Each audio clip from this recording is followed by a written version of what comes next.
Sir ஆடியோல இருக்கா? Check பண்ணுங்க. Clear? Sir. Okay. Disaster management. பேரிடர் மேலாண்மை. அத பத்தி தான் பேச போறோம். ஃபர்ஸ்ட் ஒரு கொஸ்டின் ஏரியா. டிப்ளமோ ஸ்டாண்டர்ட்ல இருந்தாலும், பேரிடர் வந்தா ஃபர்ஸ்ட் ஒரு கொஸ்டின். டிப்ளமோ ஸ்டாண்டர்ட்ல பொறுத்தவரை 1 to 2 கொஸ்டினோட கேட்கோட வாய்ப்பு இருக்கு. ஆனா ஒரு கொஸ்டின் கம்பல்சரி கேட்கணும்ன்ற அவசியம். எழுதிருங்க டிசாஸ்டர் மேனேஜ்மெண்ட். கொஞ்சம் டீடைல்டா கொடுக்குறேன். ஓகே. டிசாஸ்டர் மேனேஜ்மெண்ட் சொல்லுவாங்க.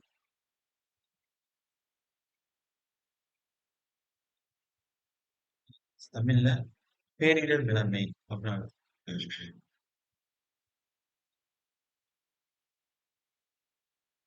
பேரிடர் மேலாண்மை.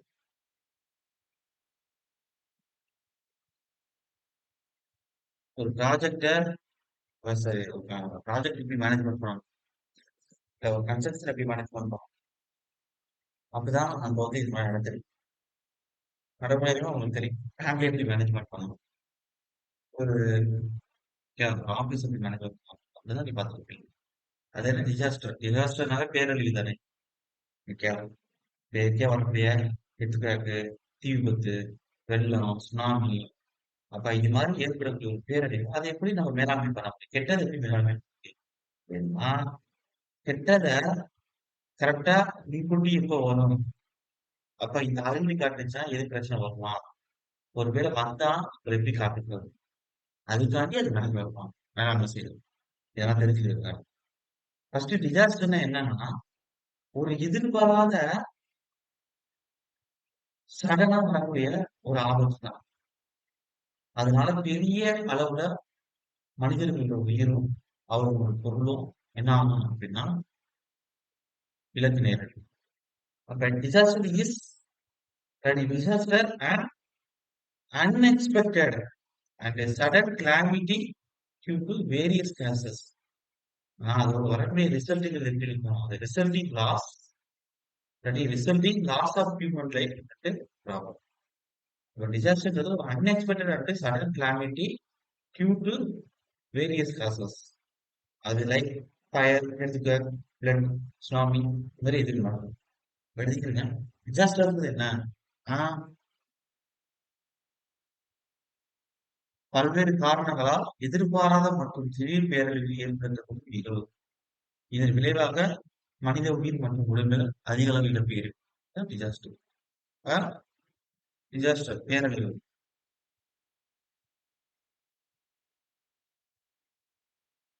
Disaster and unexpected.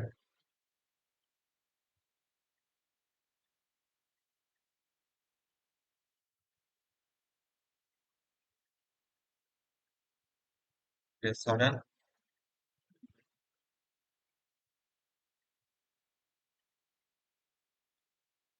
calamity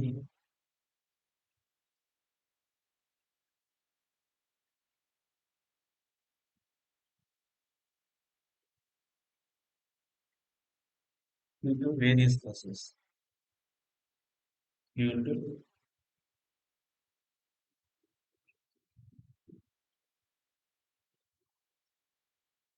various causes. The result என்ன அப்படின்னா resulting loss of human life and property.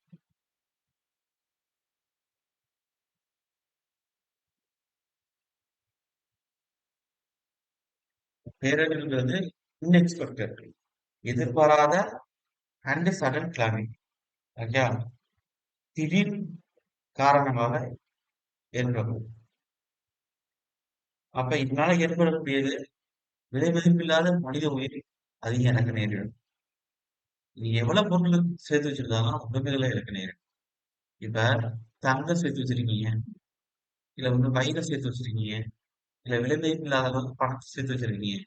ஒரு தீ விபத்து ஏற்படுது அப்படின்னா அந்த தீக்கு தெரியாது, ஐயோ உங்க இவ்வளவு கஷ்டப்பட்டு சேர்த்து வச்சிருக்காங்களே, இல்ல இது இவ்வளவு பெரிய தங்கமே இவ்வளவு பெரிய வைரமே மட்டும் அதுக்கு தெரியாது.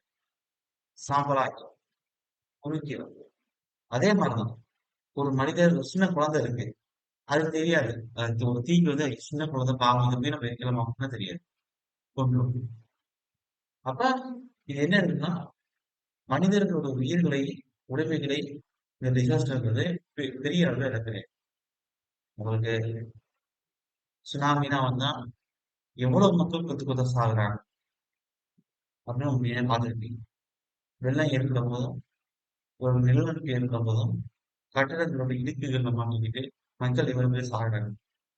அப்ப இந்த பேரழிவை பத்தி நம்ம கரெக்டான மேலாண்மை திறன் இருக்கணும். அது ஒரு விட ஆபத்து வருது அப்படின்னா, அதை எப்படி கையாளணும் அப்படின்னு தெரிஞ்சா, உயிரிழப்புகளை தவிர்க்க முடியும். பொருள்கள் இழப்புகளை தவிர்க்கிறது கம்மியா இருந்தாலும், நம்மள தற்காத்துக்க முடியும். ஓகே. அப்ப இந்த டிசாஸ்டர் மேனேஜ்மெண்ட் டிசாஸ்டர்னா என்னன்னு சொல்லிட்டேன். இப்ப அந்த டிசாஸ்டர் மேனேஜ்மெண்ட் என்னன்னா, கேக்குதுங்களா? டிசாஸ்டர் டிசாஸ்டர் என்னன்னா, it deals with the management of calamities such as fire, earthquake, flood, tsunami, etc. இதை எப்படி டீல் பண்ணலாம்? எப்படி கையாளலாம்? இல்ல எப்படி டிசாஸ்டர் அண்ட் அவாய்டிங் ரிஸ்க் ஆபத்துகளை தவிர்க்கலாம்? பேரழிவை எப்படி கையாள்வது?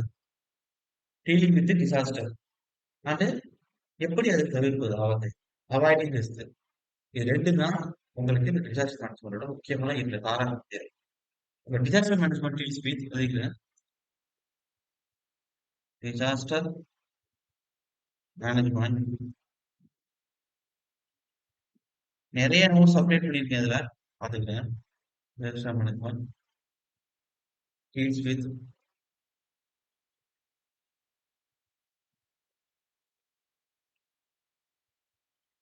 the management of calamities deals with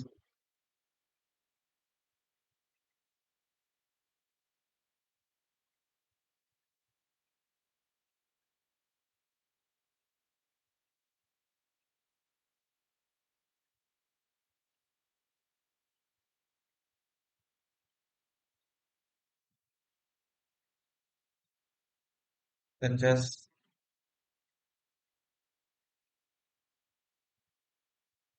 fire, earthquakes,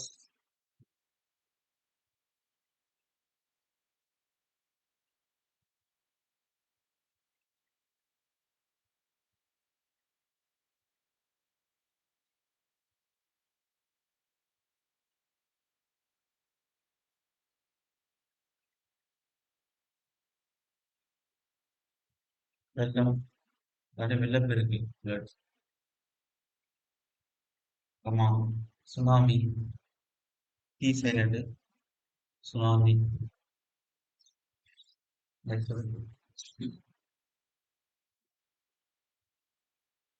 பயிர் எல்லாம் ஏற்படும். அதாவது வந்து அது இயற்கையில உருவாக நம்ம தடுக்க முடியாது. ஆனா அப்படி ஏற்பட்டா அதை எப்படி கையாளலாம்? டீலிங் சுனாமி ஏற்படுது. உயரமான பகுதிகளில் போய் நிற்கிறது. மேடான பகுதிகள். வெள்ளப்பெருக்கு இருக்குது. மேடான பகுதிகளில் போய் தங்கியிருக்கு.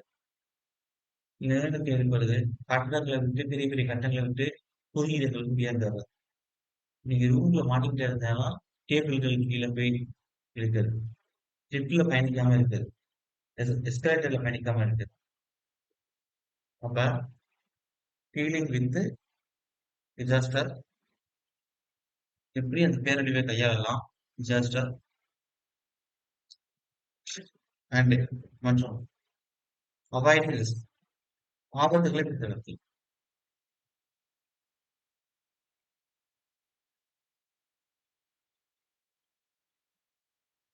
ஆபத்துகள் ரிஸ்க். அப்ப டிசாஸ்டர்னா என்னன்னு சொல்லிட்டேன். எதிர்பாராம இல்ல திடீர் பேரழிவு. அதான் சடன் திடீர் அன்எக்ஸ்பெக்டட் எதிர்பாராத. அதான் டிசாஸ்டர். அதனால மனித உயிர்களும் பொருள்களும் இழக்கப்படும். டிசாஸ்டர் மேனேஜ்மெண்ட் என்னன்னா டிசாஸ்டர் எப்படி டீல் பண்ணணும் கையாளணும். Dealing with disaster. அதுக்கடுத்து நம்மளுடைய ஆபத்துகளை எப்படி தவிர்க்கணும்? Avoiding risk. இதுதான் டிசாஸ்டர் மேனேஜ்மெண்ட். அப்ப டிசாஸ்டர்னா கேட்பான் எது நான் வந்து இயற்கை பேரிடர் கீழே கேட்பான். ஃபயர், எர்த்குவேக், ஃப்ளட், சுனாமி இதுதான். இதை தவிர ஏதாச்சும் கொடுத்துருப்பான். டிசாஸ்டர் எல்லாமே வேற வேற சில சில விஷயங்கள் இருக்கும். அதெல்லாம் இப்ப இயற்கை பேரிடர்னு சொல்ல முடியாது. ஓகே. கேட்டிருக்காங்க. இப்ப முனிசிபாலிட்டி ஏஇலே கேட்டிருக்காங்க இந்த கொஸ்டின். ஓகே. கீழ்கண்டவற்றிலே எது இயற்கை பேரிடர் என்றது ஆரம்பம். எது இல்லைன்னு கேட்டிருந்தாங்கன்னா, ஏதோ ஒண்ணு கேட்டிருந்தாங்கன்னு நினைக்கிறேன். ஆனா இந்த மாதிரி விஷயம் தான் கேட்டிருந்தாங்க. அதுக்கடுத்து டிஃபரெண்ட் ஸ்டேஜ் ஆஃப் டிசாஸ்டர் இருக்கு. இப்ப நம்ம ஒரு பேரிடர் கையாளலாம். ஆபத்துக்களை குறைக்கணும். 100% வரக்கூடிய ஆபத்த அட்லீஸ்ட் நம்மளோட முன்னெச்சரிக்கை காரணமாக ஒரு 60% ஆச்சு நம்ம வந்து பாதுகாத்துக்க முடியும். 40% இழந்தாலும். அப்ப அதுக்கு கரெக்டான ஒரு திட்டமிடல், பிளானிங் இருக்கும். அதுக்கடுத்து அது வரப்போகுது, வெள்ளம் வரப்போதுன்னு வானிலை சொல்லிட்டாங்க அப்படின்னா, அதுக்கான ப்ரிப்பேர்ட்னஸ் இருக்கணும் நமக்கு. தயார்நிலை இருக்கணும். பேரழிவு வருதுன்னா, அத நம்ம எப்படி தற்காத்துக்கணும், வெளிலலாம் போகக்கூடாது. உயரமான பகுதிகள்ல போய் தங்கியிருக்கணும். இப்ப மீனவர்கள் சொல்றாங்கல்ல, புயல் உருவாகியிருக்கு. கடலுக்கு யாரும் போக வேணாம். கடலோரத்தில் இருக்கக்கூடிய மக்கள் எல்லாம் மேடான பகுதிகளுக்கு செல்லவும். அதுக்கடுத்து நீர் பகுதியில் இருக்கக்கூடியவர்கள் வெளியில் போவதை தவிர்க்கவும். இன்பப் பொருட்களுக்கான சாத்தியக்கூறுகள் அதிகமாக உள்ளது. தங்களுக்கு தேவையான பொருட்களை முன்கூட்டியே வாங்கி வைத்துக் கொள்ளவும். அப்படின்னா, அந்த நகராட்சியோ, மாநகராட்சியோ, அரசாங்கம் தெரிந்து உத்தரவு வந்து அத தெரிவிப்பாங்க. அனௌன்ஸ்மென்ட் பண்ணுவாங்க. நீங்க பார்த்திருப்பீங்க. அப்ப இது மூலம் என்ன செய்யணும்னா, நம்ம தயார்நிலைப்படுத்திக்கிறணும். ஆபத்திலிருந்து நம்ம தற்காத்துக்கலாம். பக்கத்துல வீடுகள்ல மரங்கள்லாம் இருந்துச்சுன்னா, அதெல்லாம் வெட்டிடுங்க. பெரும்பியல் ஏற்படும்போது அப்ப உங்க வீட்டுகள் மேல விழுந்துரும். முன்கூட்டி தயார் நிலையில இருக்கு. ஃபர்ஸ்ட் திட்டமிடு. என்னலாம் செய்ய போறோம்? எப்படி வரப்போகுது? என்னென்ன செய்ய போறோம்? அதுக்கடுத்து தயார் நிலை. ப்ரிப்பேர்ட்னஸ். தயார் தயார்படுத்திக் கொள்வது. ரெடி ஆகிக்கிறது. அது preparation to meet with disaster. அதுக்கடுத்து மீட்டிகேஷன். ஓகேவா?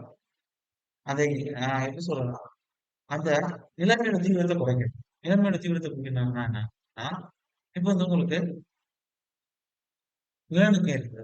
ரிக்டர் அளவுக்கு 4.5. கட்டிடங்கள்லாம் லைட்டா வந்து ஷேக் ஆகுது. சின்ன சின்ன பாறையும் இடிச்சு லைட்டா விழுகுது. அப்ப அந்த நிலைமை வந்துருச்சு. அத நம்ம எதிர்கொள்ளணும்.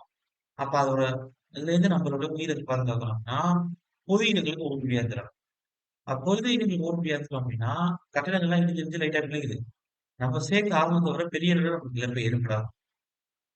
அப்ப அந்த நிலைமையோட வீரியத்தை குறைக்கணும். அதாவது reducing the intensity of situations.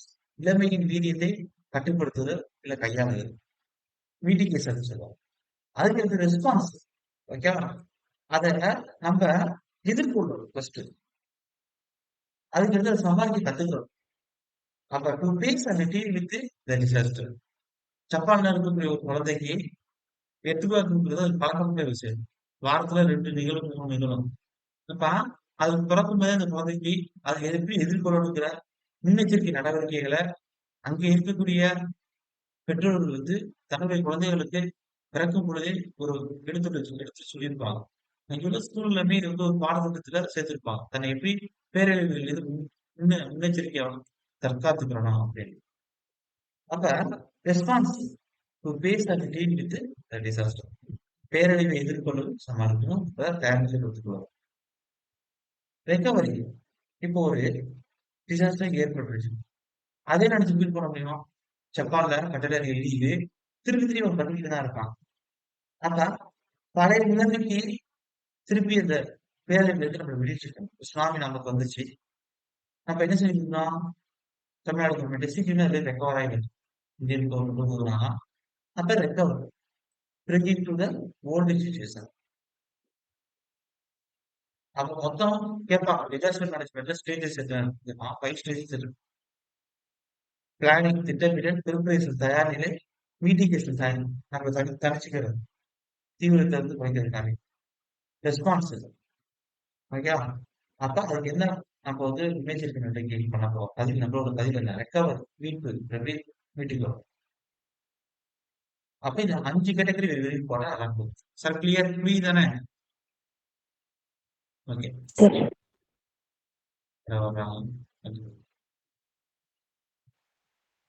அப்ப எழுதிக்கிறேங்க. அப்ப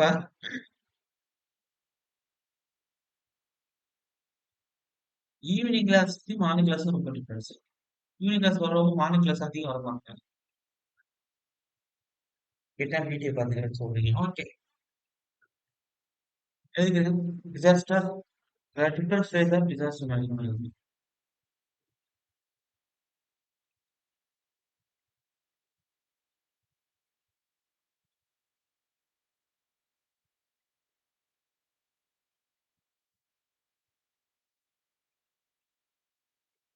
ஸ்டேஜஸ் ஆஃப்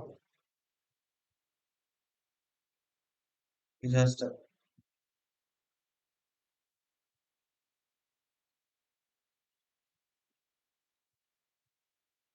மேனேஜ்மெண்ட்.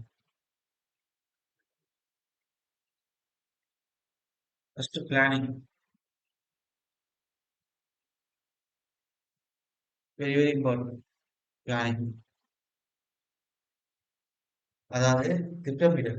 பேரழிவு தடுக்கிறது இந்த திட்டம் வச்சிருக்கோம். ஒரே லைன் கூட எழுதிக்கலாம். Prevent disaster. பேரழிவை எப்படி தடுக்க போறோம்? பேரழிவை ப்ரிவென்ட்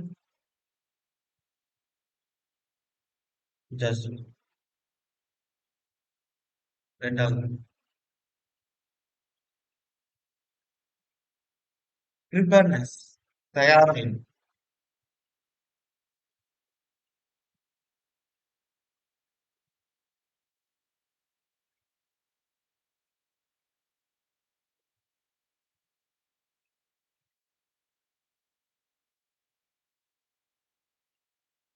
அப்ப எப்படி நம்ம தயார்படுத்திக்கிறோம்? Preparation to meet with disaster. பேரழிவை வந்து சந்திப்பதற்கான ஆஹ், நடவடிக்கை தயாரிப்பு அப்படின்னு சொல்றோம். Preparation to meet with disaster.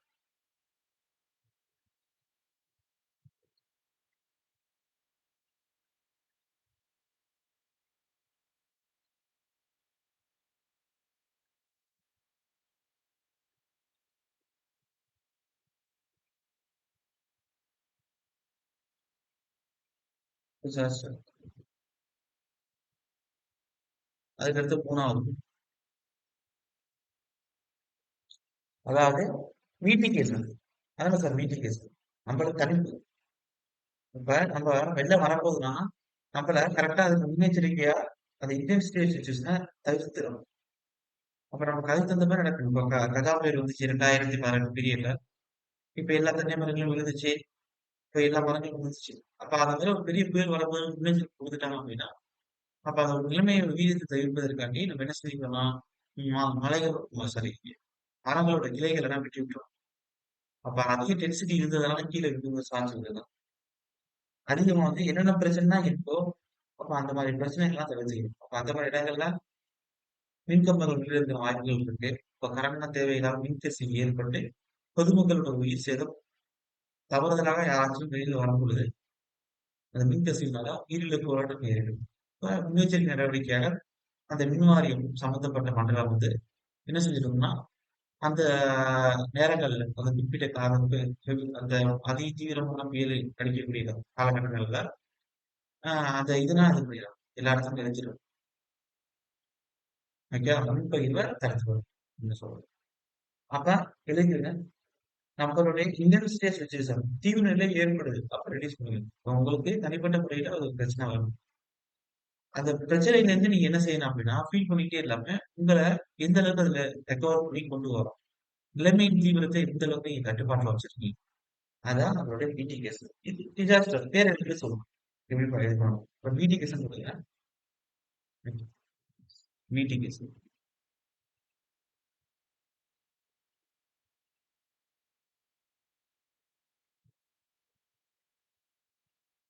Mitigation என்ன sir? Reducing the intensity of situation. நிலைமையின் தீவிரத்தை குறைத்து அதை கட்டுப்படுத்துகிறது.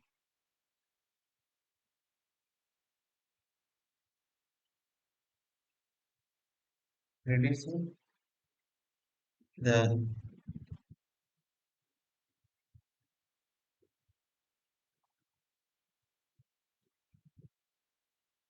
intensity of situation.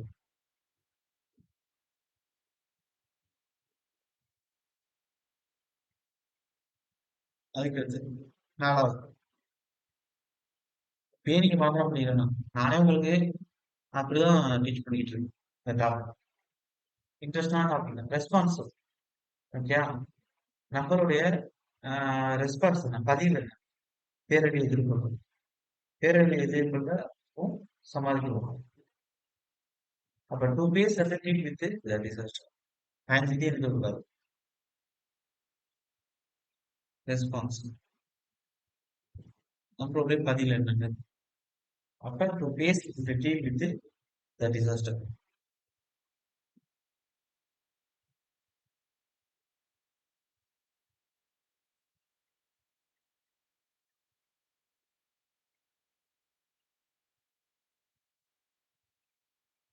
டிசாஸ்டர். அதுக்கப்புறம் ரெக்கவரி. எப்படி சீக்கிரமா அந்த அழிவுல இருந்து பேரழிவுல இருந்து மீண்டு வரும். மீட்பு. Recovery last.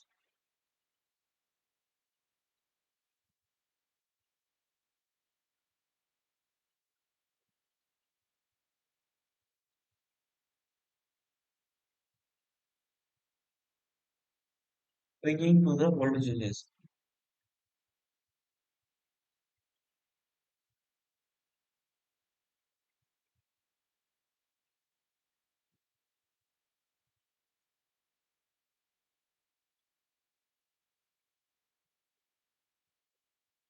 Jason.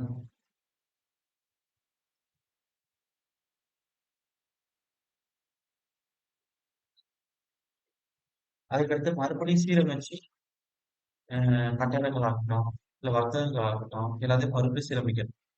ஒரு பேரழிவு ஏற்படுதுன்னா, உங்களுக்கு இப்ப நான் என்ன அனுபவத்துல சொல்றேன். இப்ப கஜா புயல் தான் ஏற்படுது. தஞ்சாவூர் டிஸ்ட்ரிக்ட் அதிகம் பாதிக்கப்பட்டுச்சு. அப்ப திருப்பி நாங்க ஒரு நார்மல் அது ஒரு மீன்ஸ் ஒரு மின் சப்ளை வர்றதுக்கே வந்து எங்களுக்கு என்ன கிட்டத்தட்ட 1 மாசம் ஆயிடுச்சு. 1 மாசமா கரண்ட் இல்ல, இது இல்ல. ஒரு வாட்டர் எடுக்கணும் ஜென்ரேட்டர் தான் வச்சு யூஸ் பண்ணணும். பணம் இருக்குமே பிரச்சனை இல்லை. அடித்தட்டு மக்களுக்குமே ஒரு பிரச்சனையா இருக்கு. அப்ப அந்த மாதிரி பிரச்சனைகள்லாம் அது ரெக்கவர் ஆகுது பண்ணலாம். ஒரு பொருள் கூட கிடைக்கணும்னா கடைகளை திறந்துருந்தா தானே கிடைக்கும். இப்ப ரோட்லலாம் வரிசையா வாங்குறது கிடக்கு அப்படின்னா, எப்படி உள்ளுக்குள்ள வந்து இப்ப பால் வாங்கிட்டீங்கன்னா வெளிய இருந்து வரலாம். கிராமங்கள்ல பிரச்சனை இல்ல. மாடு வச்சிருப்பாங்க. அப்ப ஒரு கிராமம் சிட்டின்னா உள்ளுக்குள்ள பால் வரும். இப்ப வந்து என்ன செய்யணும், ஒரு சின்ன அத்தியாவசிய பொருளை சொல்லணும். அப்ப வேற ஏதாச்சும் முக்கியமான அரிசி இந்த மாதிரியான விஷயங்கள்லாம் இப்ப கிராமங்கள்ல பிரச்சனை இல்ல. அவங்க ஆல்ரெடி வச்சிருப்பாங்க. எல்லாத்துலயும் அவங்க ரெடியா இருப்பாங்க. இப்போ ஒரு கொஞ்சம் செமி ரூரலாவே அர்பன் பாதையா இருக்கு. அப்ப அர்பனா இருக்கு. அப்ப அந்த மாதிரி இடத்துல கொஞ்சம் பிரச்சனையா இருக்கு. பொருட்களுக்கு வர முடியல சிட்டிக்குள்ள அப்படின்னா, எப்படி மக்கள் போய் கடைகள்ல வாங்குவாங்க? கடைகள் எப்படி திறந்து அதை எடுப்பாங்க? விற்பனை செய்யும். அப்ப அந்த பிரச்சனை பெருசா இருக்கு. அப்ப எழுதிக்கிறேங்க. அப்ப bringing to the old situation. திருப்பி பழைய நிலைக்கு வர்றது. இப்ப கொரோனாவே எடுத்துக்கங்க. உங்களோட அனுபவத்துல சொல்றேன். உங்கள எல்லாரும் அனுபவப்படுத்துவீங்க. அது ஒரு கடை திறந்து நாம ஒரு பிடிச்ச பொருளை வாங்குறதுக்கும், உங்களுக்கு பிடிச்ச இடத்துக்கு போறதுக்கு, அது ரெக்கவர் ஆகிறதுக்கு எவ்வளவு நாட்கள் ஏற்பட்டுச்சு. அப்ப சீக்கிரம் ரெக்கவர் ஆகி ஒரு பேரழிவு இது அப்படின்னு சொல்றாங்க. Bringing to the old situation. அதாவது என்னன்னா ட்ரேட் ரீகேபிடேஷன் சொல்லுவோம். அதாவது வர்த்தக மறுவாழ்வு புரியாது.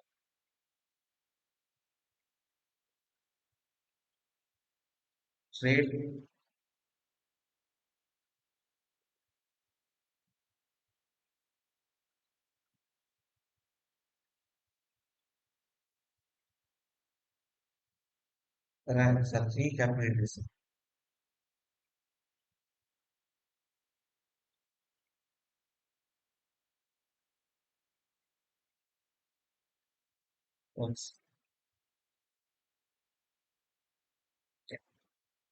அடுத்தது இயற்கை பேரழிவு.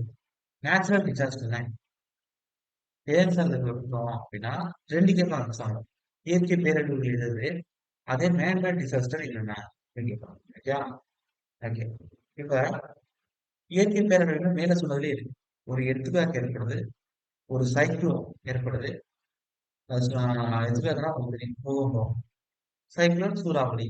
டொர்னடோஸ்னு சொல்லுவாங்க. சுனாமி. ஓகே. ஒரு பேரலை. இல்ல வெள்ளப்பெருக்கு. வெள்ளப்பெருக்கு ஏற்படுது. இல்ல ஃபாரஸ்ட் ஃபயர் காட்டுத்தீ. இதெல்லாம் இயற்கையா நடக்கிறது. சார் கொஸ்டின் ஏரியா பாருங்க. மேன்மேட் டிசாஸ்டர் என்ன சார்? மனிதன் ஒரு வைரஸை கிரியேட் பண்ணி பொதுமக்களுக்கு பரப்புறது. ஒரு பெரிய ரயில் விபத்து ஏற்பட்டு ஆயிரக்கணக்கில் மக்கள் சாகும். விமானம் பத்தி இருக்கு. அப்ப இந்த மாதிரியான விஷயங்கள் பொதுவா ஆக்சிடென்ட்ஸ் எல்லாமே மேத்தமேட்டிக் டிஸ்கஷன்ஸ். இப்ப எழுதுங்க. அடுத்து என்னன்னா natural disaster.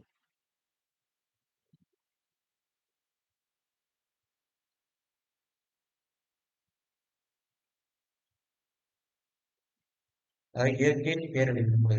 The effect of natural hazards that affect the environment and lead to financial, environmental and human losses.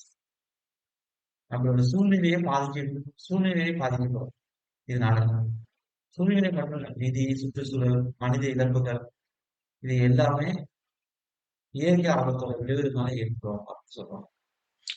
Sir noise வந்துகிட்டே இருக்கு சார். என்ன சார் புரியல? நாய்ஸ் வந்துகிட்டே இருக்குது. ஏதோ மொபைல் வைப்ரேட் ஆகிற சவுண்ட் மாதிரி.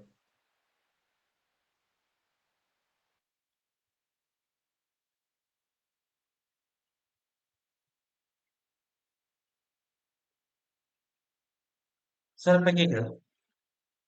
Okay okay sir. Okay. Natural disaster எழுதிக்கிறேன். இனிமே சொல்லிட்டு இருந்து மறந்துட்டேன். ஓகே. அதாவது இப்ப இயற்கை பேரிடர்களால சுற்றுச்சூழல் வந்து ரொம்ப பாதிக்கப்படும். பணம், நிதி. பணம் வந்து நிதின்னு சொல்ல முடியாது. நான் படுத்தக்கூடிய பலங்கள். நீங்க உங்க வீடுன்னு சொல்லணும்னா நீங்க என்ன வச்சுக்கீங்க? பணம் வச்சுக்கலாம், பொருட்கள் வச்சுக்கலாம். நீங்க வீடு வீடு இருந்துச்சு கூட அதுவும் ஒரு இழப்பு தான். இல்ல நீங்க வந்து மாடு இந்த மாதிரியான விஷயங்கள் வச்சிருக்கீங்க. இல்ல அதுக்கு வந்து பொருட்கள் எக்யூப்மெண்ட்ஸ் நிறைய வந்து வச்சிருக்கீங்க நீங்க. காரு, பைக்கு, அப்ப அந்த மாதிரியான விஷயங்கள் வச்சிருக்கீங்க. அப்ப இந்த மாதிரியான இழப்புகள் ஏற்படும்ல. இதெல்லாம் நேச்சர் டிசாஸ்டர் தான். இப்ப சுற்றுச்சூழலை பாதிக்கும். அதனால நிதி, சுற்றுச்சூழல், மனித இழப்புகளுக்கு வழிவகுக்கும். இதுதான் இயற்கை ஆபத்தோட விளைவு. எஃபெக்ட் ஆஃப் நேச்சுரல் ரிசர்ச் அப்படின்னு. அப்ப இந்த effect of natural research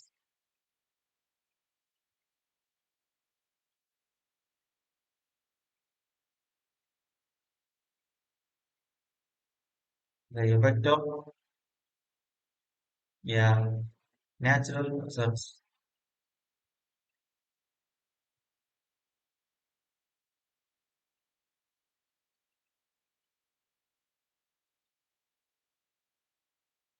that affect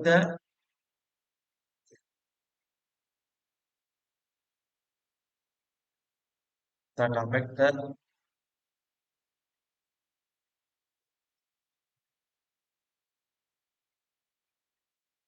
environment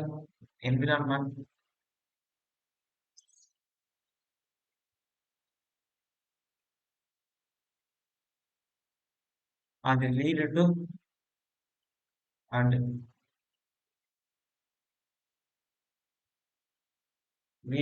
financial. அதாவது இந்த எஃபெக்ட் ஆஃப் நேச்சுரல் ரிசோர்ஸ் தான் இயற்கை பேரிடரோட விளைவு வந்து ஒரு என்விரான்மெண்ட் சுற்றுச்சூழலே பாதிக்கும்னு சொல்றோம். அண்ட் லீடு டு அது எதை தீவிரப்படுத்தும் அப்படின்னா நிதி இழப்புகள், financial,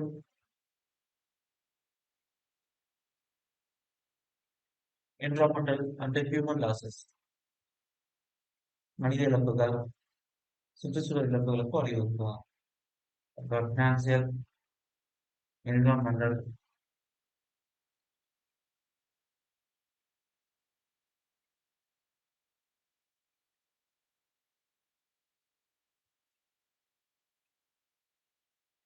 and human losses.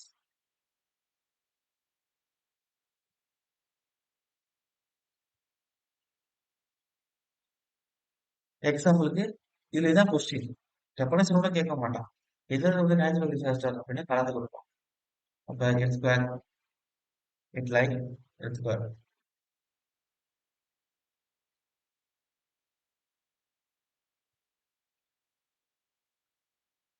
Cyclone, tsunami, flood and forest fire.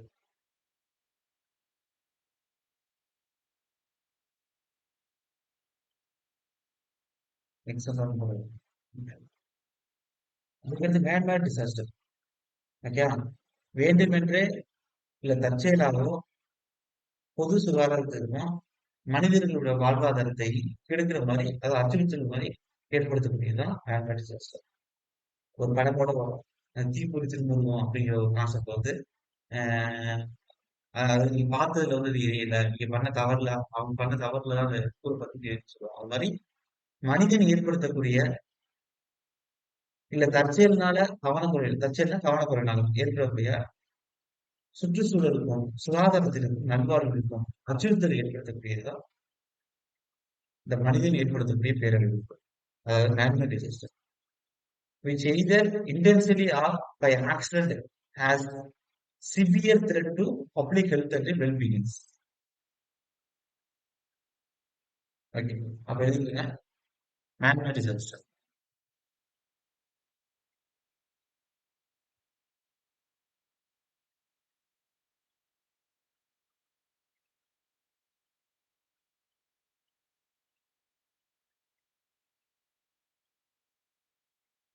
அதாவது which either intentionally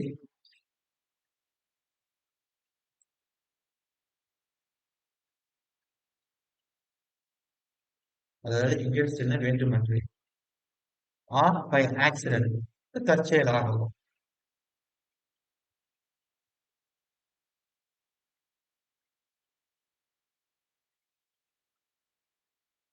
intentionally or by accident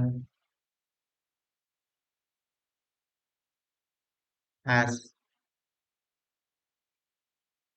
severe threats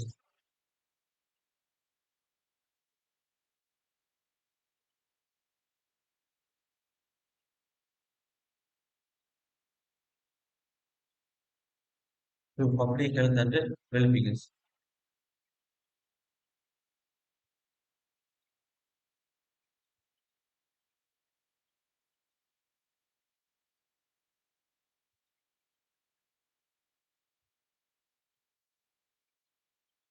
That is well-being. Example,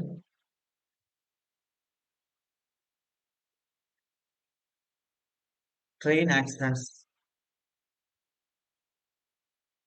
அதுக்கு explosion community reacts, அதாவது சமூக கலவரம், மக்கள் அதிகம் கொல்லப்படுகிறது, கொலை செய்யப்படுகிறது, பொது பிரச்சனைகள் அப்படி. இப்ப ட்ரெயின் ஆக்சிடென்ட்ஸ்,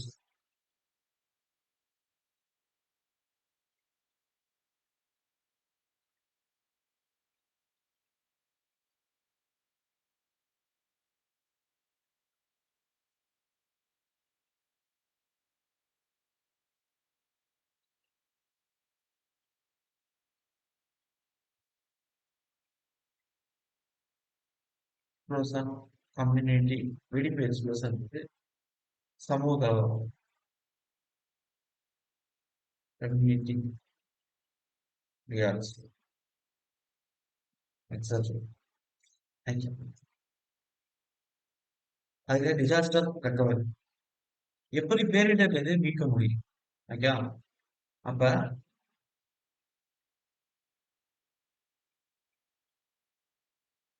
இப்போ ஒரு நிறுவனம் வந்து பெரிய லாஸ்ல போயிட்டு இருக்கு, அதை மீண்டும் பழைய மாதிரி என்ன செய்யறோம்னா வழக்கமான செயல்பாட்டுக்கு கொண்டு வரும். அப்ப அந்த நிறுவனத்தை மீட்டெடுக்கலாம். அதே மாதிரி ஒரு பெரிய வெள்ளம் ஏற்பட்டுச்சு, சுனாமி ஏற்பட்டுச்சு, நிலநடுக்கம் ஏற்பட்டுச்சு, இல்ல ஒரு சூறாவளி வந்து பெரிய அளவுல டேமேஜ் ஏற்படுத்திடுச்சு அப்படின்னா அதுல இருந்து மீண்டும் மறுசீரமைச்சு கொண்டு வரும். அதான் டிசாஸ்டர் ரெக்கவரி சொல்றோம். அப்ப எழுதிட்டு டிசாஸ்டர் ரெக்கவரினா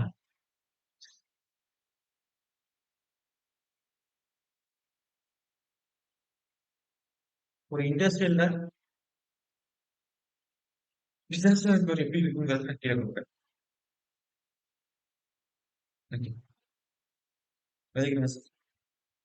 அதாவது disaster recovery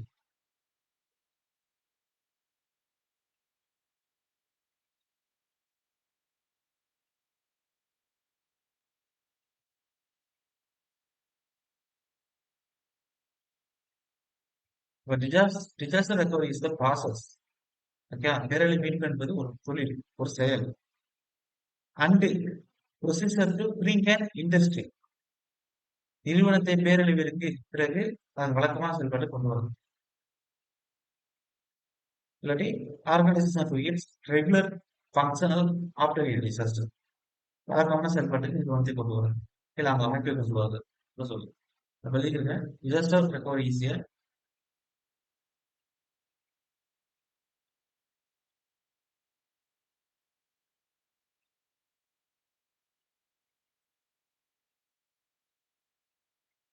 process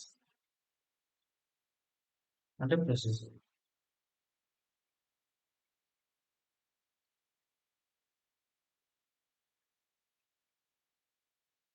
procedure to bring an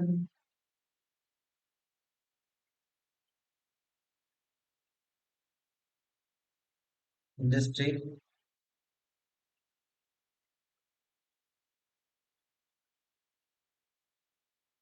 or organization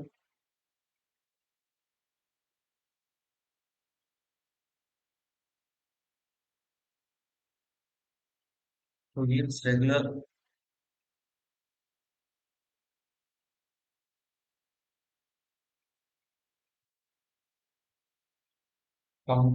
functioning operating system. Regular functioning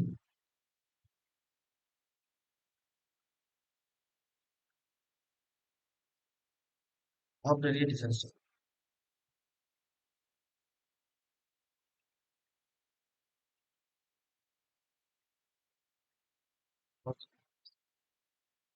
அதுக்கு disaster recovery in industries involves resorting, sorry, restore. தொழிற்சாலைகள் பேரழிவு மீட்டு எடுக்கிறத இதெல்லாம் உள்ளடங்கியிருக்கு அப்படின்னு கொடுத்துருக்காங்க. இப்போ ஒரு தொழிற்சாலை விபத்து எப்படி ஏற்படலாம்? மேக்ஸிமம் தீ விபத்து ஏற்படுறதுனால, இல்லாட்டி திடீர் உயர் மின்னழுத்தம் ஏற்பட்டு அதனால பெரிய ஆகும். அதாவது சடன் ஹை வோல்டேஜ். அதுக்கடுத்து ஒரு இடத்துல தீ விபத்து ஏற்பட்டாலோ இல்ல மின்கசிவு ஏற்பட்டாலோ முக்கியமா பாதிக்கப்படுறது ரன்னிங்ல இருக்கக்கூடிய மிஷின்ஸ் இல்ல infrastructures.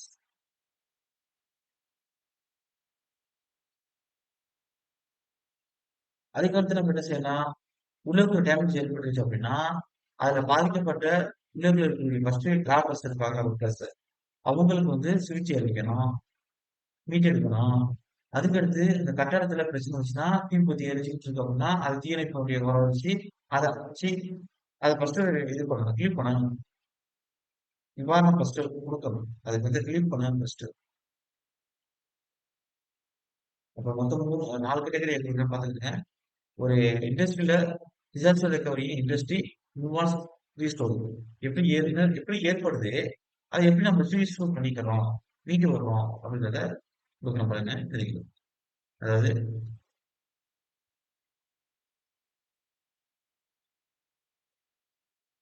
Disaster recovery in industries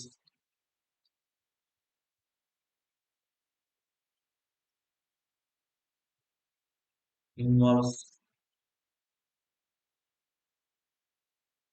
restore.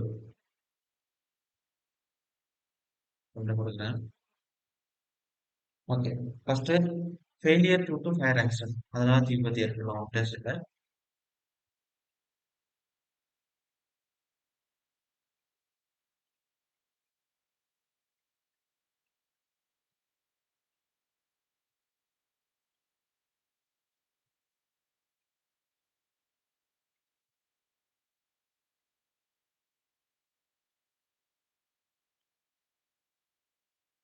அதுக்கடுத்து failure due to sudden high voltage.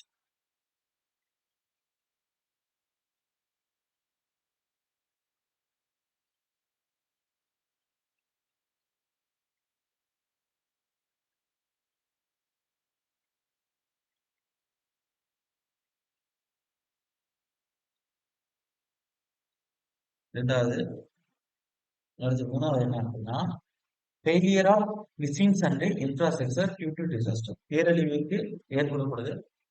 இல்ல ஒரு நிறுவனத்துல தீப்பற்றி ஏற்படுது. அப்ப மிஷின்ஸ் இன்ஃப்ராஸ்ட்ரக்சர் தான் டேமேஜ் ஆகும். Failure of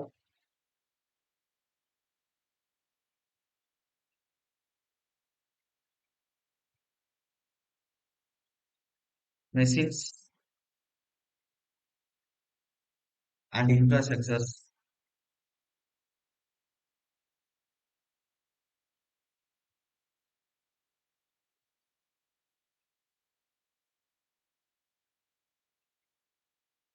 due to disaster.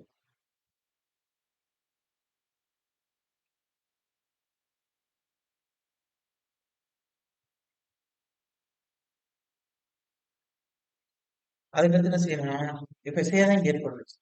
First சேதமடைஞ்ச கட்டடத்துல யாராச்சும் பாதிக்கப்பட்டிருக்காங்க, இப்ப தீ விபத்து ஏற்படுது, இவ்வளவு ஆள் இருக்காங்க, அவங்கள ரெட்டிஃபை பண்ணி வெளில கொண்டு வரணும். கிளீன் பண்ணணும் ஃபர்ஸ்ட் அவங்க. அதுக்கடுத்து கட்டடத்துல தீ விபத்து ஏற்பட்டுச்சுன்னா ஃபர்ஸ்ட் தீ அணைக்கணும். அப்ப replacing damaged buildings and the providing relief to the affected employees.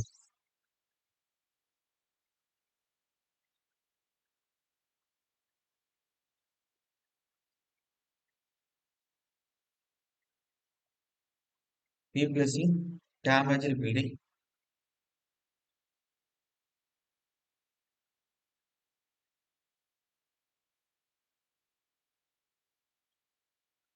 and the providing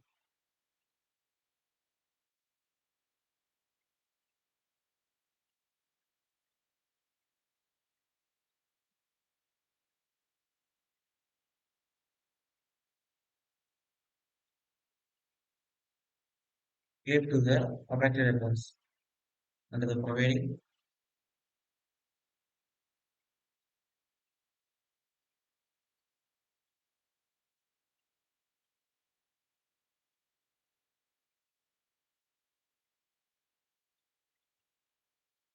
affected employees.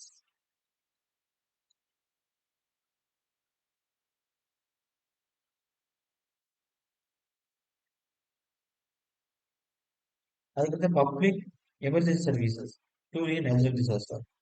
இயற்கை பேரிடர் ஏற்படும் போது பொது அவசர சேவைகள் என்னென்ன இருக்கு? அதுக்கெல்லாம் டெலிபோன் நம்பர் என்ன பார்க்கணும். எழுதிக்கிறேங்க. இப்போ சரி, நீங்க போலீஸ்னா 100 அப்படின்னு சொல்லுவீங்க. Fire control 101, ambulance 102, traffic police 103, அதே free ambulance 108, lights, blood blood bank, disaster helpline, test helpline அப்படின்னு நிறைய இருக்கு. அப்ப இதுல வந்து எக்ஸாம் பாயிண்ட் அவுட்டே என்ன கொடுக்குறேன் அப்படின்னு பாத்துங்க. பப்ளிக் எமர்ஜென்சி சர்வீசஸ் கொடுக்கும்.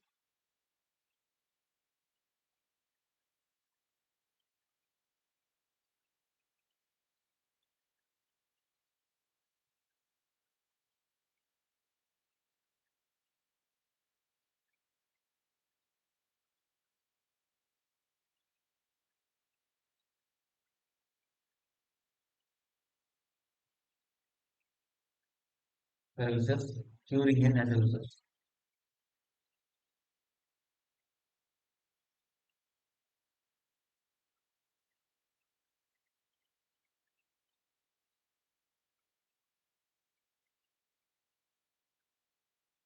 போலீஸ் 100,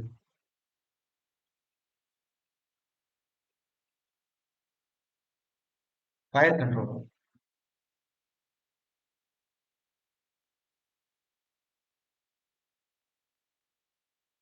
101, ஆம்புலன்ஸ் ஆம்புலன்ஸ் 103, அதே ஃப்ரீ ஆம்புலன்ஸ்க்கு 108, அதாவது டிராபிக் சாரி ஆம்புலன்ஸ் 102, ஃப்ரீ ஆம்புலன்ஸ்க்கு 108, டிராபிக் போலீஸ் தான் 108, ஆம்புலன்ஸ் கொடுத்தாங்க.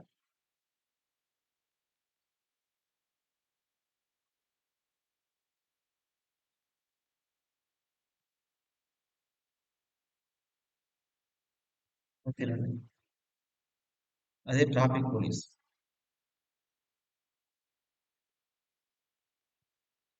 103. அது கிடைக்கிறேன். ஃப்ரீ ஆம்புலன்ஸ் சர்வீஸ் பேரா ஆக்சிடென்ட்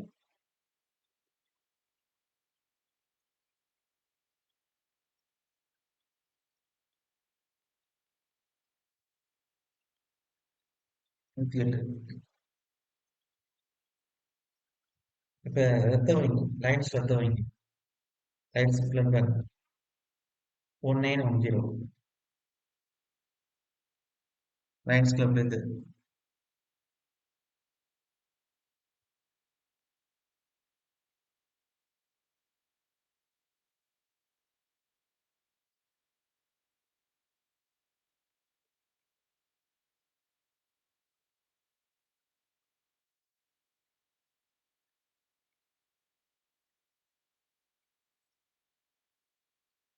அதுல இருந்து டிசாஸ்டர் கிளப் பேரிடர் உதவியல் 1077.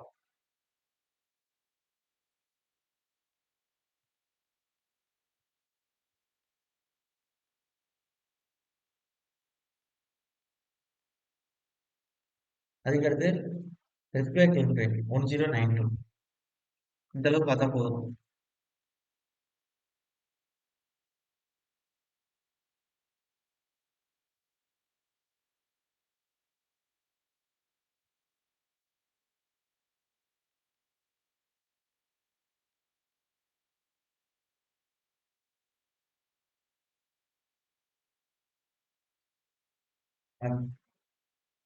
அதுக்கடுத்து என்னன்னா,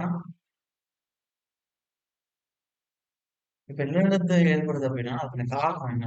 அதை எப்படி நம்ம வந்து மெஷர்மெண்ட் பண்றோம்? ஓகே அப்படின்னு பார்க்கணும். எல்லாம் எக்ஸாம் பாயிண்ட் அப்படின்னா நான் கொடுக்குறேன் பார்த்துருக்கேன். ஓகே இதே மாதிரி நம்ம எடுத்துக்கோ இருக்கிற ஓரியன்டா கொஸ்டின்ஸ் நிறைய கேட்கலாம். எக்கனாமி ஓரியன்டா கூட ஒரு சில விஷயங்கள் தான் கேட்குறாங்க. Okay 26 December 2004. ஓகேவா நம்ம கேள்விப்பட்டிருக்கோம் தமிழ்நாட்டுக்கு. அது எந்த பிளேஸ் எப்படி பாதிச்சு நான் சொல்றேன். அதை சொல்றேன். அதுக்கடுத்து மேக்ஸிமம் எடுத்துக்காய் ஓரியன்டா கொஸ்டின் அதிகம் கேட்குறாங்க. ஓகே டிசாஸ்டர் மேனேஜ்மெண்ட் கண்டிப்பா ஒரு கொஸ்டின் டிப்ளமோ லெவல்ல 2 கொஸ்டினோட வர வாய்ப்பு இருக்கு. ஆனா ஒரு கொஸ்டின் மஸ்ட் கேட்டுருவாங்க. ஓகே அடுத்து எழுதிக்கிறேங்க. அதாவது causes of earthquake and how they are measured. நிலநடுக்கத்திற்கான காரணங்கள் மற்றும் அவை எவ்வாறு அளக்கப்படுகிறது அளவிடப்படுகிறது.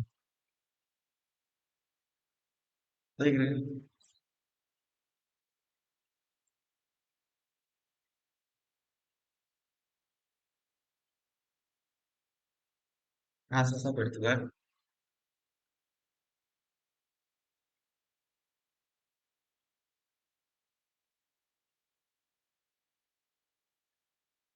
and how they are measured and how they are measured.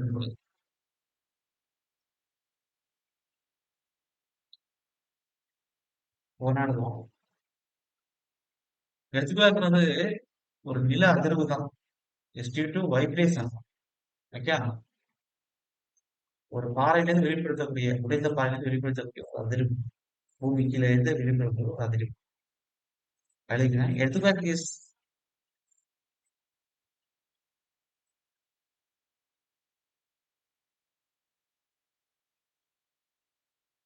due to vibration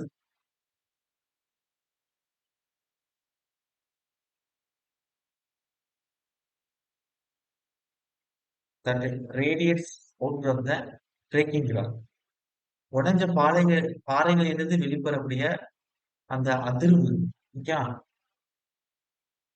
from the due to vibration that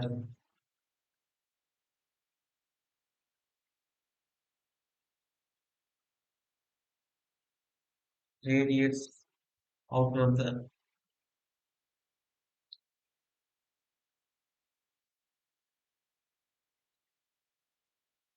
trekking ground.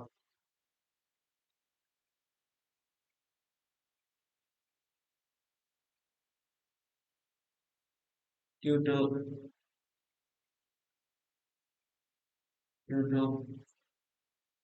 its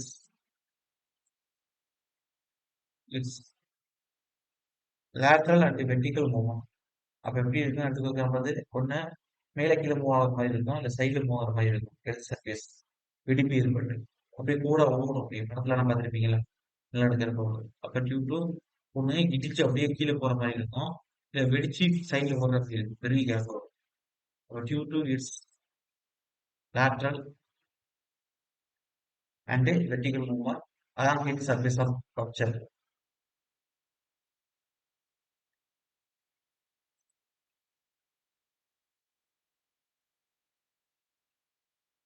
Vertical movements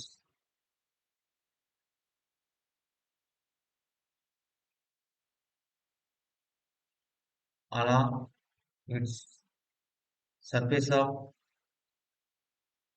rupture. Okay. Surface of okay. இதோட நீங்க வச்சுக்கிறேங்க. ஒரு 5 மினிட்ஸ் பிரேக் எடுத்துக்கிறேன். அப்படியே இருங்க.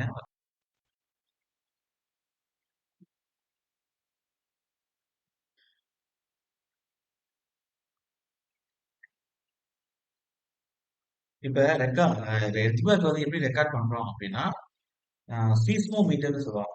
ஓகேவா? சீஸ்மோமீட்டர் மூலமா அதாவது Richter அளவுல வந்து இது பண்ணும். அப்ப ரிக்டர் மேக்னிட்யூட் எடுக்கக்கூடிய அளவு நம்பர்ஸ் இப்போ எர்த்குவேக் வந்து 4, 5 அப்படின்னு வருதுன்னா, அதை வந்து நம்ம ரிக்டர்ல சொல்லணும். எக்ஸாம்பிள் கேட்டாச்சு. இப்போ வந்து 4 ரிக்டர், 5 ரிக்டர் பதிவாயிருக்கு. அப்ப அந்த ரிக்டர் மெஷர்மெண்ட்ஸ் இது வந்து மெஷர்மெண்ட் தான் சொல்றோம். எப்படி வந்து நம்ம பொல்யூஷன் கண்ட்ரோல் படிக்கும் பொழுது சவுண்டோட அளவை 100 டெசிபல், 40 டெசிபல், 60 டெசிபல் பேசணும். அது மாதிரி ரிக்டர்ல நம்பரை சொல்லணும். 4 ரிக்டர், 5 ரிக்டர் பதிவாயிருக்கிறது. அதை அளவீடு செய்யக்கூடிய கருவி வந்து சீஸ்மோமீட்டர். அதாவது இதுதான் சீஸ்மோகிராஃப்னு சொல்லுவாங்க. ஓகே. அப்ப எடுத்துக்கோ ரெக்கார்டட் வித் எழுதுகிறதுனா எடுத்துக்கோ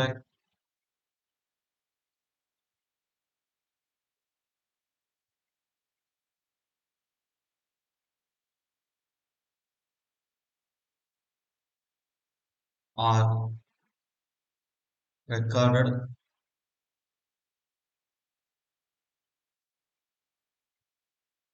with a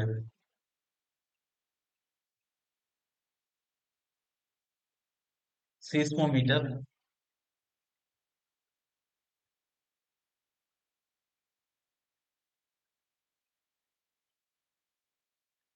also known as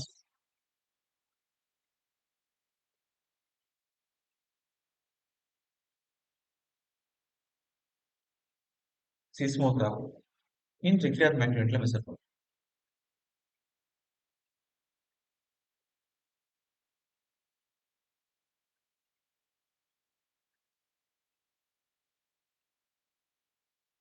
Seismography in Richter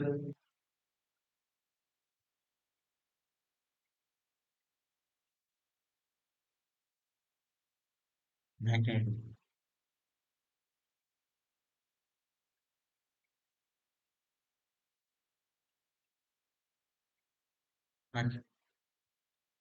அதுக்கடுத்து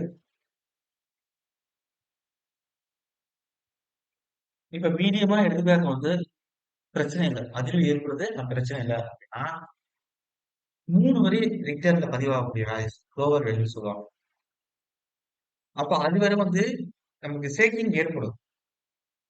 ஒரு கட்டடத்துல இருக்கும்போது எல்லாத்துக்குமே ஏற்படும். ஆனா கட்டடம் என்ன இடிஞ்சு விழுந்தோ பெரிய பொருள் சேதம் உயிர் சேதம் ஏற்படாது. பொருள் சேதத்தோட உயிர் சேதம் ஏற்படாது. அவர் மீடியம் சைஸ் எடுத்துக்காரு. அதுக்கு பாயிண்ட் தான் கொடுக்குறேன். Medium size எடுத்துக்காரு.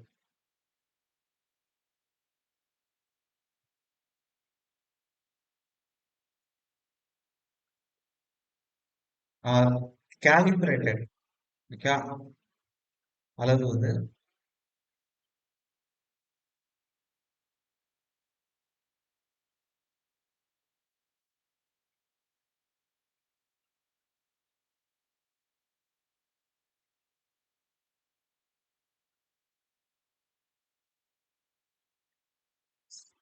CR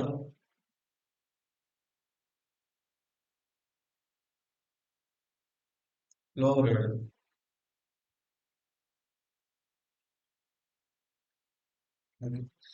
அதுக்கடுத்து மேக்னிடியூட் 7 வருது பதிவாகுது ரிக்டர் அளவுல. அதுதான் சீரியஸ் டேமேஜ் இருக்கும். அப்ப கடுமையான சேதத்தை பெரும் பகுதிக்கு ஏற்படுத்தக்கூடியதான் ரிக்டர் லெவல்ல சொல்லுவாங்கல்ல விக்கெட் 7 கிராஸ் பண்ணிருச்சு. நிலநடுக்கம் வந்து பெரிய அளவுல பாதிப்பை ஏற்படுத்த போது சுனாமி எச்சரிக்கை கொடுத்துருங்க அப்படின்னு சொல்லுவாங்க. அப்ப மேக்னிடியூட்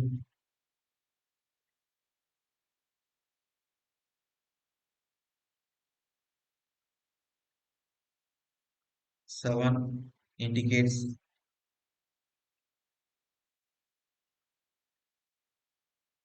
serious damage.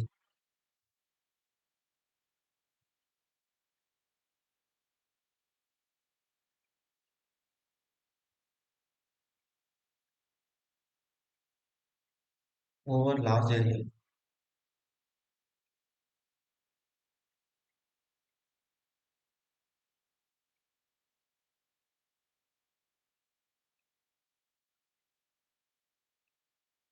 Richter 7 இப்படிதான் மென்ஷன் பண்ணுவாங்க. 6 போட்டு ஒரு பாரம் உட்பட்டு. அதுக்கடுத்து எங்கே அடிக்கடி இந்தியாவோட நிலநடுக்கம் ஏற்படுத்துது. அப்ப the borrowing parts in India are more vulnerable for frequent earthquakes.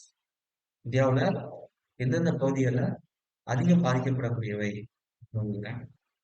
அந்த ஜோன்ஸ் வந்து கீழே கொடுக்குறேன். இந்த 4 ஜோன்ஸ் வந்து கீழே கொடுக்குறேன். இப்ப இதுக்கு முன்னாடி அதிகம் பாதிக்கப்பட்ட பகுதிகள்லாம் Gujarat, Assam, Jammu Kashmir, Bihar, north east India, வடகிழக்கு இந்தியா. அதெல்லாம் அதிகம் பாதிப்பு ஏற்படுது. சரிங்களா?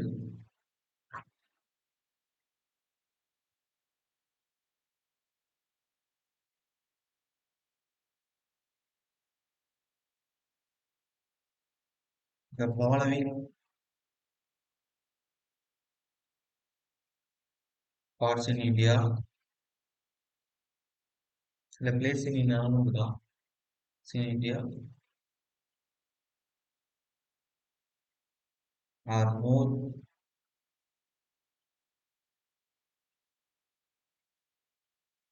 vulnerable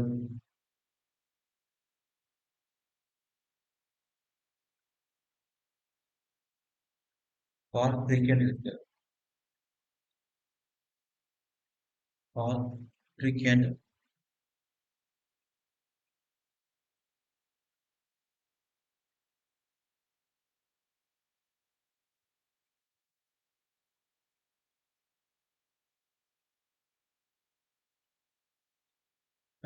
first Gujarat.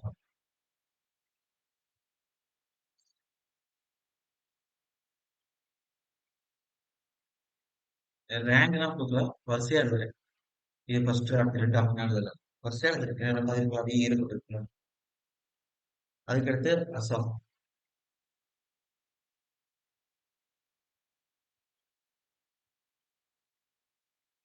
Jammu and Kashmir.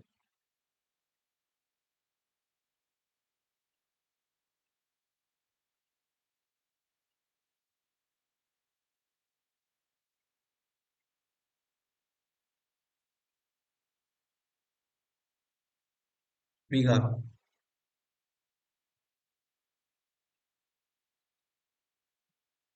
North east India.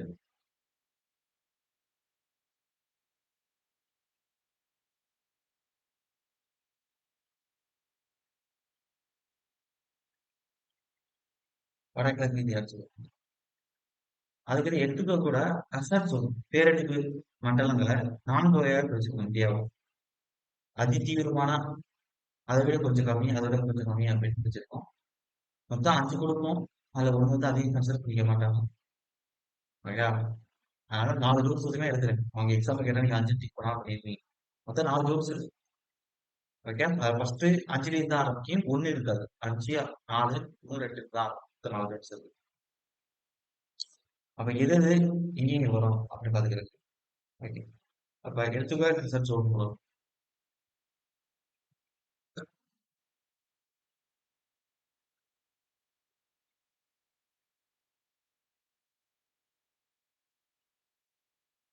Research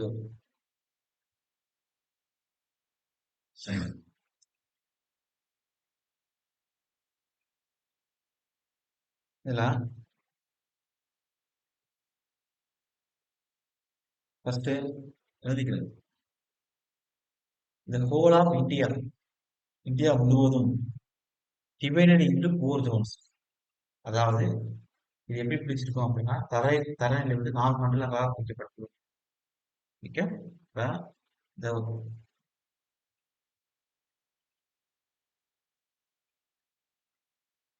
whole of India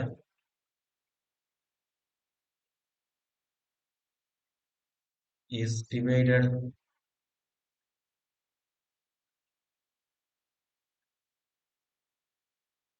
into 4 zones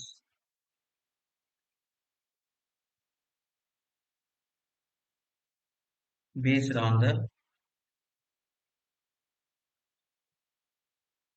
intensity of earthquake by radiation.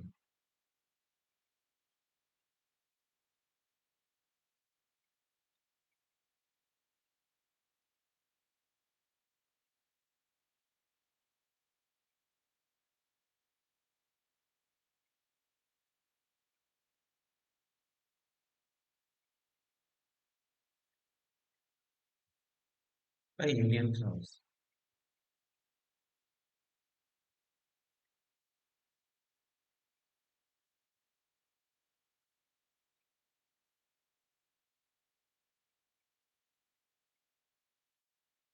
இதுதான் என்ன சொல்றோம்னா earthquake hazard zones னு போறோம். But these are called பேரழிவு துணை மண்டலங்கள் அப்படின்னு சொல்றோம். அமைப்பு மண்டலம். These are called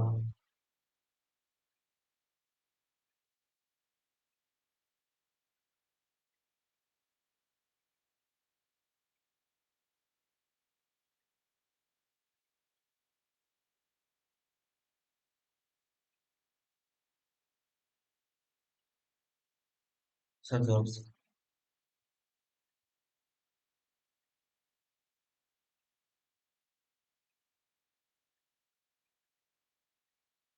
The zone by வந்து எதை குறிக்கும்னா indicates on having frequent and severe earthquake. அடிக்கடி frequentனா அடிக்கடி நடக்கக்கூடியது. சிவியர் ரொம்ப கடுமையான நடக்கும். இப்போ வந்து இந்தியாவோட எங்கெங்கெல்லாம் சிவியர் இருக்கும் அப்படின்னா குஜராத், அஸ்ஸாம் இந்த மாதிரி பிளேசஸ் எல்லாம் அதிகம் அடிக்கடி நடக்கும். நமக்கு தமிழ்நாடு வந்து பார்த்தா போதும். நம்ம சிலபஸ் முடியும். அப்ப இதுக்குங்க ஜூன் 5ங்கிறது மொத்தம் 4 இருக்குன்னு சொல்லிட்டேன். ஓகே. 4 மண்டலம். ஆனா இங்க இதுல ஃபர்ஸ்ட் அதிதீவிரத்தை இருக்கிறதுல கொஞ்சமா இருக்கிறதே தான் நீங்க படிக்கணும். எக்ஸாம் பாயிண்ட் கொடுத்துருக்கு நமக்கு தகுந்த மாதிரி. இப்ப பல நம்ம தான் எழுத வேண்டியதுல இப்ப அதுல ஃபர்ஸ்ட் வந்து ஜோன் 5 அதை பார்ப்போம். இது எப்படி இருக்குன்னா indicates are having frequent and severe earthquake. இப்பதான் சொன்னேன். அடிக்கடி அதிக பாதிப்பு ஏற்படுறது தீவிரமாக இருக்கும். அது வெவ்வேறு indicates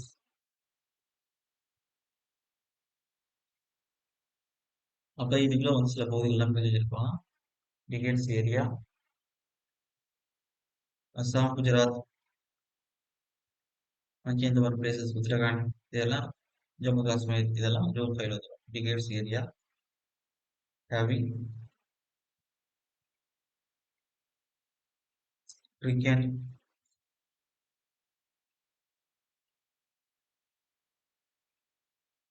and severe earthquake.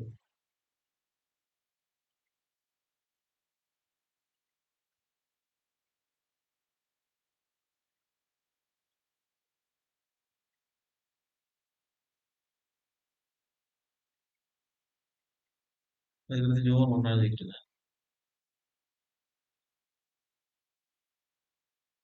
Indicates are having less chance of any earthquake.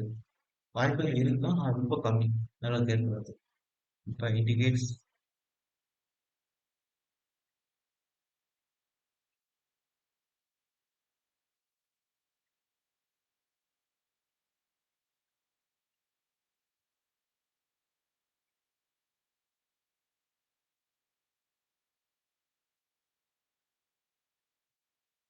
அதனாலதான் இதை கன்சிடர் பண்ணிக்க மாட்டோம். 4 முதல் வரையும் படிப்போம்.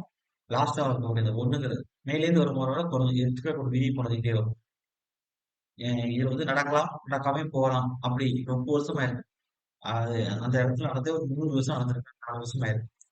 அது எந்த ஒரு இதுவுமே அப்ப நடக்கும்போது லைட்டா தான் பாசிபிலிட்டி இருந்திருக்கு. அதுவே இருக்கட்டும். அதனால அந்த பிளேஸ் அப்படியே கன்சிடர் பண்ணாம விட்டுருவாங்க. ஜூன் 1 தூக்கிட்டு போவாங்க அப்படியே. ஜூன் 1 ஒரு பிளேஸஸ்னா லைட்டா பேசுவாங்க. ஆனா மத்ததெல்லாம் பேசுறது 4 பகுதி. 5, 4, 3, 2 தான் இருக்கு. அப்ப indicates are having less chance for any எடுத்துக்கிறது.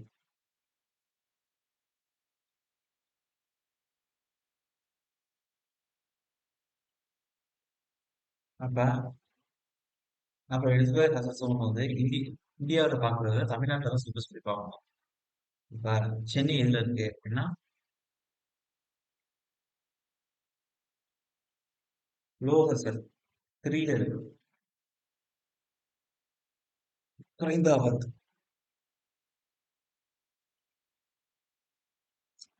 இந்த மண்டலம்னா 3வது மண்டலத்துல இருக்கு.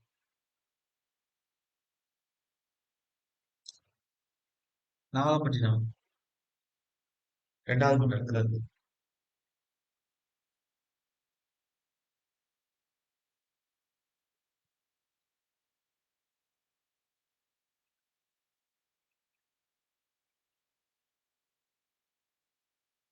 இது லோகசல் தான் நம்ம வந்து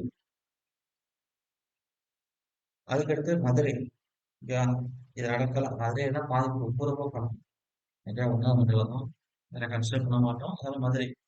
அப்ப ஸ்டேட் கவர்மெண்ட்ல வந்து இது ஒரு இண்டா கேட்கறதுனால இருக்கு லோகசல்.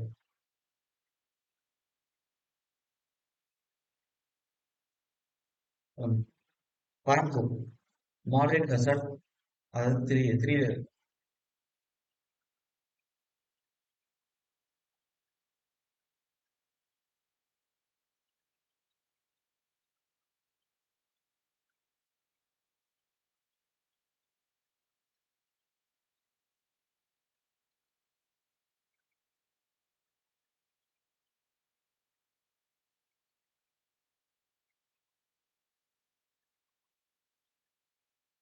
சேலம் லோகசல் 3ல இருக்கு.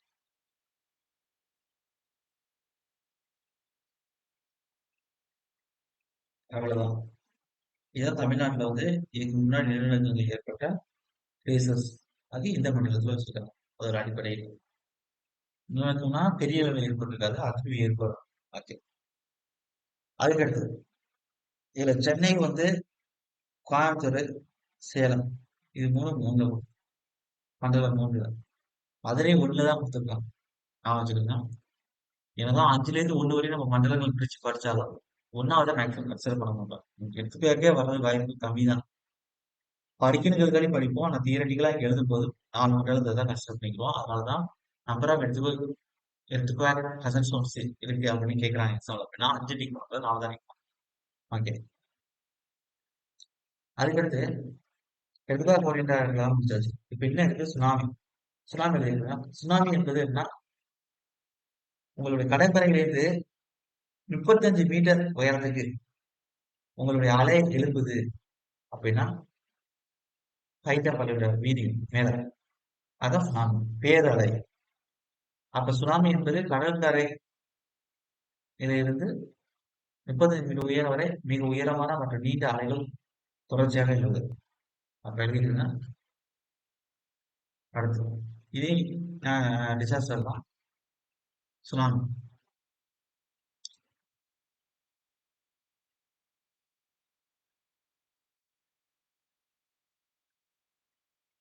ஃபர்ஸ்ட் சுனாமி எழுதிக்கலாம். இட் இஸ் ஏ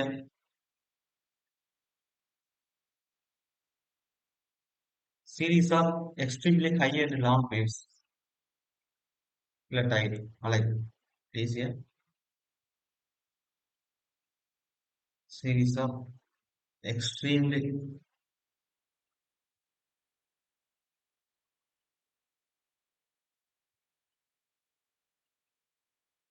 ஒரு ஃபர்ஸ்ட் ஃப்ளோர்னா அதோட ஹைட் 3 மீட்டர். அப்ப 35 மீட்டர் ஹைட்னா பாத்துக்கிறேன். கிட்டத்தட்ட 12 மாடி கட்டடம் வரை அலை எழும். Series of extremely high and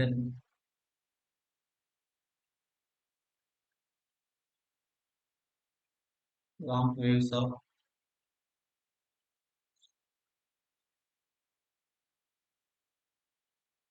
to a height of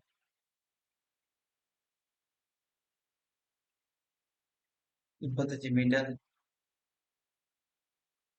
attacking the sea coast. கடற்கரை attacking the sea coast.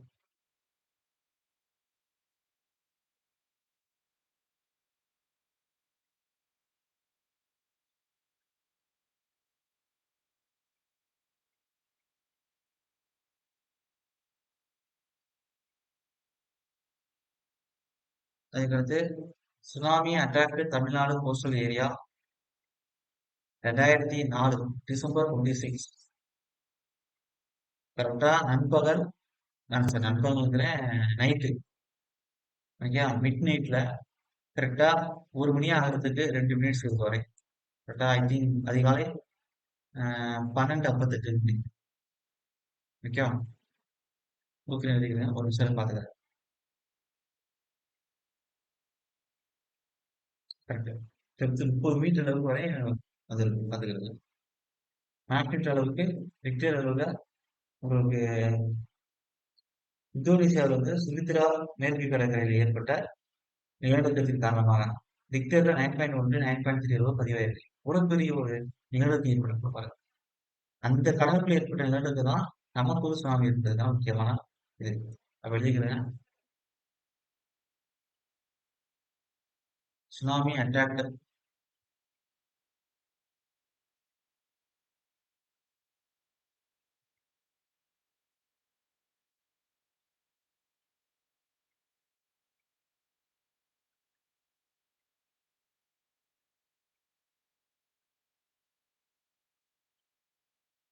Tamil Nadu coastal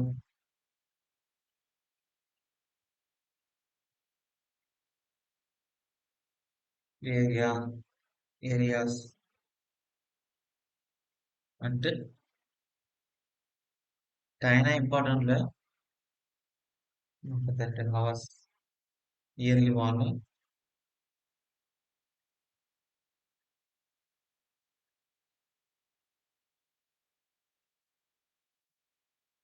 on 26 December 2004. Generally, tsunami is due to undersea earthquake, underwater landslide or false volcanic eruption. கடலுக்கு அடியில் ஏற்படக்கூடிய நில அதிர்வு நிலப்பிளவு இதன் காரணமாக ஏற்படக்கூடிய எரிமலை சீற்றம் இதுதான் சுனாமி ஏற்படும்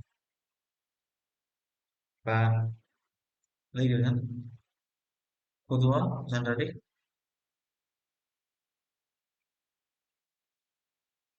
tsunami is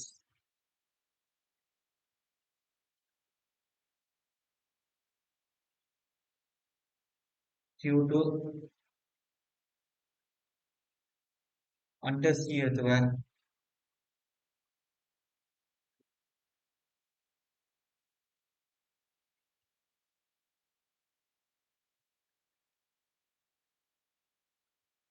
sea earthquake underwater landslides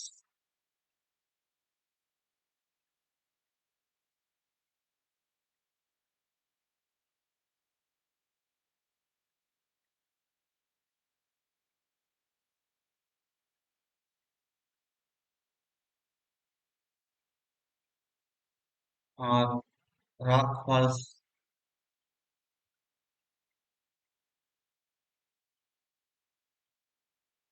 volcanic eruption etc. Rock fall வந்து அது உங்களுக்கு லேண்ட்ஸ்லைட் ஆகுது இல்லை வந்து பாறை இடிந்து ஏற்படும் volcanic eruption எரிமலை சீற்றம்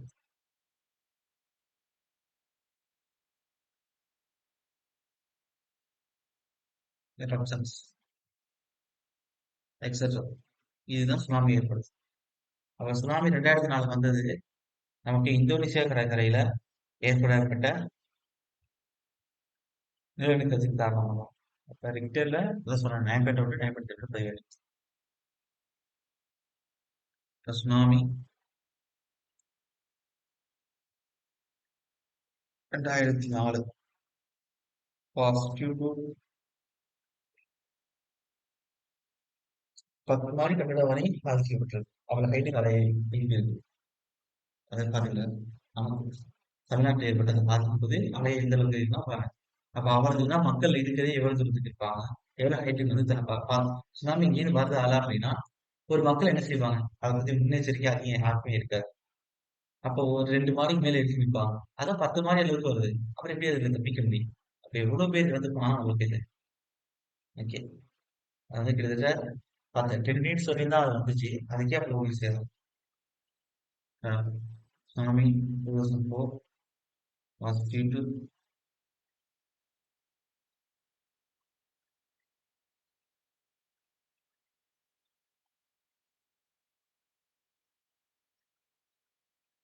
large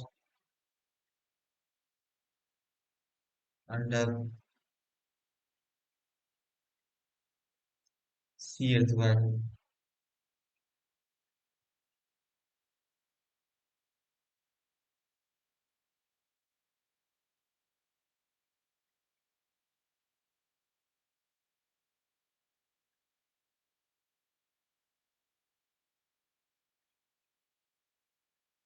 Depth of 30 meter width.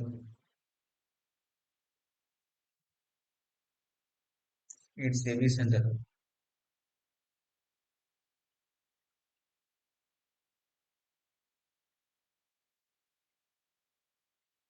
இதெல்லாம்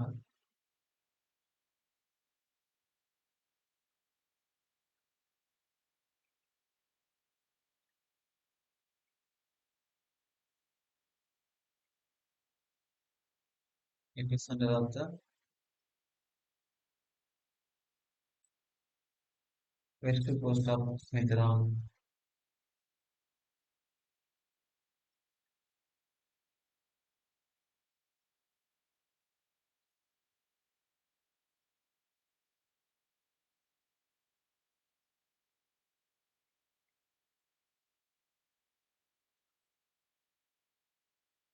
ஏன் இந்த ஒரு இந்த கடற்கரையில் ஏற்பட்ட நிலநடுக்கம் தான் காரணம். வித் மேக்னிடியூட் எந்த அளவுக்கு பதிவாயிடுச்சுன்னா தோன்சியம் with a magnitude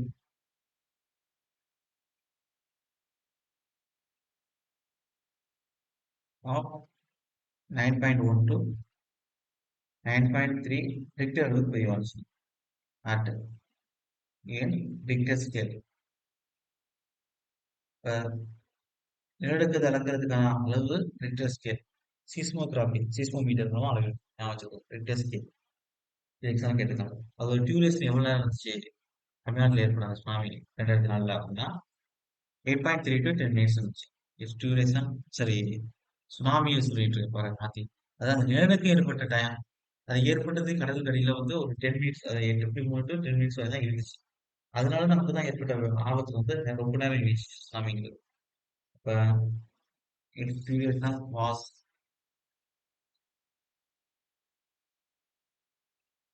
duration was between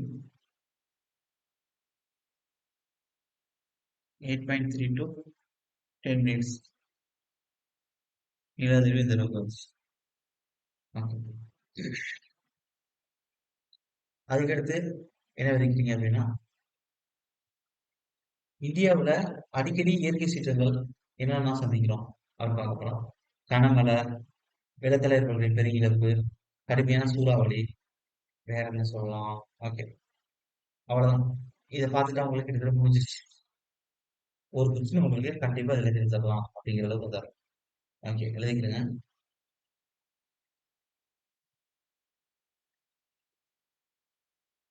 tsunami வந்து அவ்வளவுதான் எழுதிக்கிறேன். India experiencing frequent natural climates. அடிக்கடி ஏற்படக்கூடிய இயற்கை சீற்றங்களை என்னென்ன செஞ்சு வரும். Last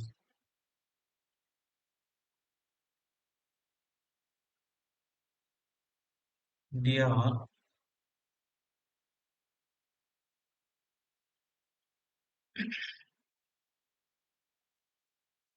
experiencing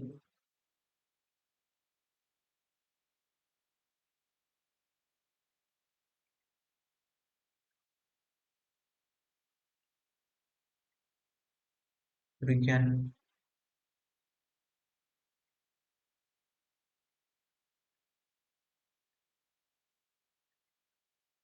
natural calamities.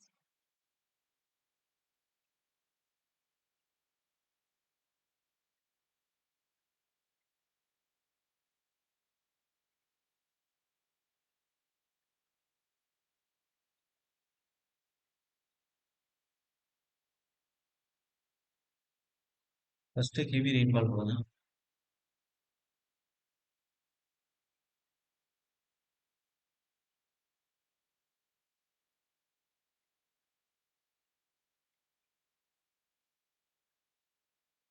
கனமழை. ஓகேவா? அதிகமா கனமழை சந்திக்கக்கூடியது அஸ்ஸாம்ல சிரபுஞ்சி. எல்லா நேரமும் மழை பெஞ்சுட்டே இருக்கும். மேற்கு வங்காளம், மகாராஷ்டிரா.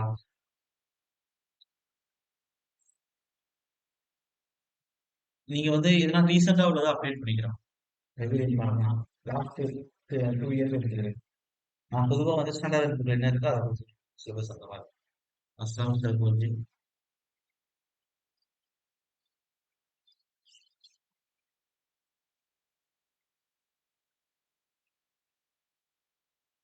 அதுக்கடுத்து ரீசெண்டா தமிழ்நாட்டுல வந்து என்ன ஏற்பட்டிருக்கு? அதுக்கு என்ன பேர் குடுத்துருக்கோம்? கரெக்ட்டா பேர் சொல்லிட்டா கேட்க மாட்டாங்க. பொதுவா தான் கேட்பாங்க. அது டெக்னிக்கல்ல சொல்றேன். வெஸ்ட் பெங்கால், மகாராஷ்டிரா. இதுதான் அதிகம் மழைனால பாதிக்கக்கூடிய பிளேசஸ். மகாராஷ்டிரா. ஓகே. அதுக்கடுத்து வெள்ள வெள்ள அபாயம். சாரி வெள்ள அபாயம்ங்கிறேன். வெள்ளப்பெருக்கு. Huge losses due to floods. வெள்ளத்தினால ஒவ்வொரு ஸ்டேட்டும் அதிகம் பாதிப்புக்குள்ளாகும் வருஷம் வருஷம். அது அதிகம் இருக்குது. நம்ம தமிழ்நாடுன்னு சொல்ல முடியாது. இதை விட பல மடங்கு வெள்ளத்தினால் பாதிக்கப்பட்ட பிளேசஸ்னா வெஸ்ட் பெங்கால், ஆந்திர பிரதேஷ், காஷ்மீர், ஆனந்த் பீகார் இதெல்லாமே அதிக வெள்ளத்தினால் பாதிக்கப்படுகிறது.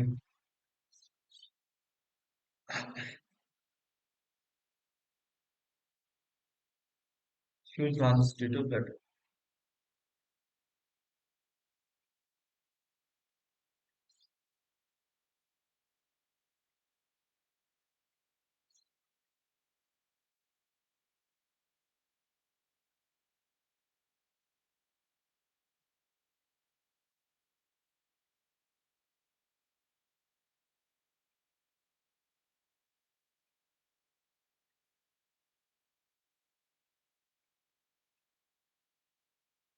West Bengal, Andhra Pradesh,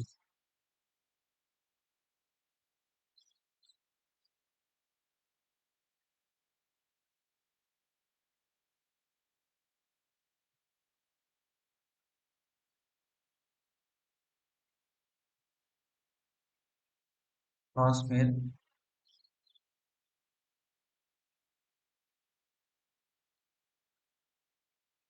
north Bengal.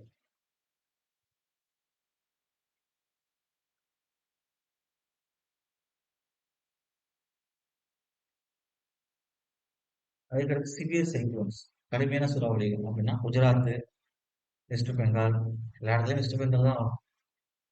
ஒடிசா,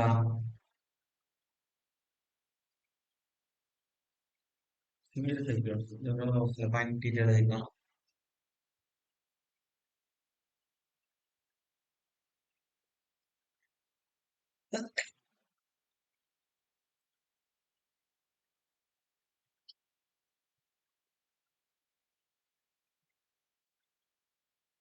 எழுதிக்கிறேங்க. மூணாவது severe cyclones.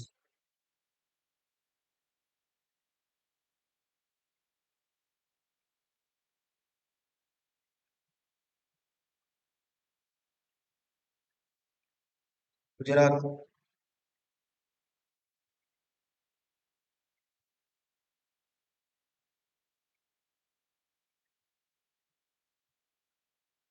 West Bengal, Orissa, Andhra Pradesh,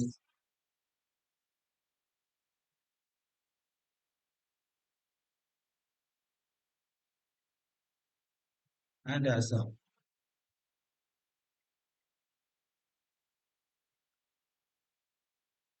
இதெல்லாம் சிவியர் சைக்ளோன்ஸ். பேசிக்கா விண்ட் ஸ்பீடுங்கிறது ஓகேவா?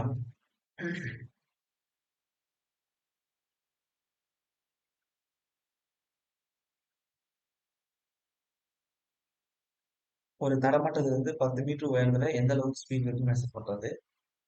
அதுக்கடுத்து இது வந்து ஒரு 25 இயர்ஸ் கன்டினியூஸா எடுக்க போறோம். அது அதுல விண்ட் ஸ்பீட் வந்து எப்படி இருக்கு? ஒரு இடத்துல ஏர்போர்ட் கட்ட போறோம் அப்படின்னா ஆல்ரெடி எடுத்துக்கூடிய டேட்டா லாஸ்ட் ஒரு 30 வருஷம் டேட்டா எடுப்பாங்க. அந்த இதில் விண்ட் ஸ்பீட் எந்த அளவுக்கு விண்ட் ஃப்ளோவிங் நடக்குது அதை அடிப்படையில் தான் இங்கே கட்டுவாங்க. அதே மாதிரி விண்ட் ஸ்பீடு கால்குலேட் பண்ணணும் அப்படின்னா ஒரு திறந்த வழியில 10 மீட்டர் உயரத்துல எந்த அளவுக்கு ஸ்பீட் வேகத்தில் அடிச்சுக்கிட்டு இருக்கு ஹைட்ல அப்படின்னு பார்க்கலாம். 25 மினிமம் பீரியட் வந்து 25 இயர் வச்சு அதை மெஷர் பண்ணலாம். இல்லை அதுக்கு மேலே ஆச்சு எடுத்துக்கிறோம் நம்ம கால பீரியட். அப்போ எழுதிடுங்க. வெறும் முடியுது. Basic wind speed of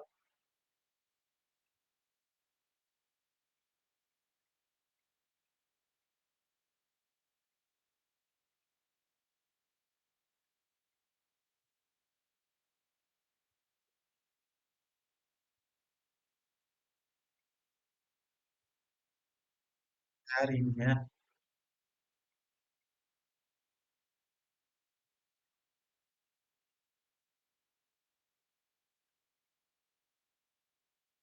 particular area is the is the average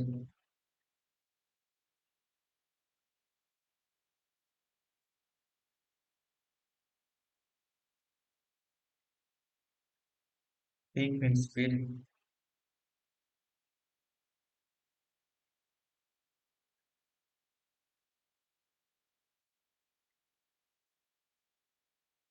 over a short duration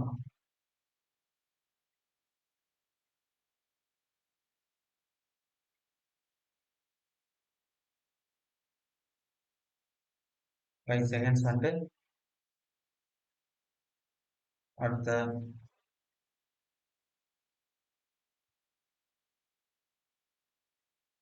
height of 10 meter above ground level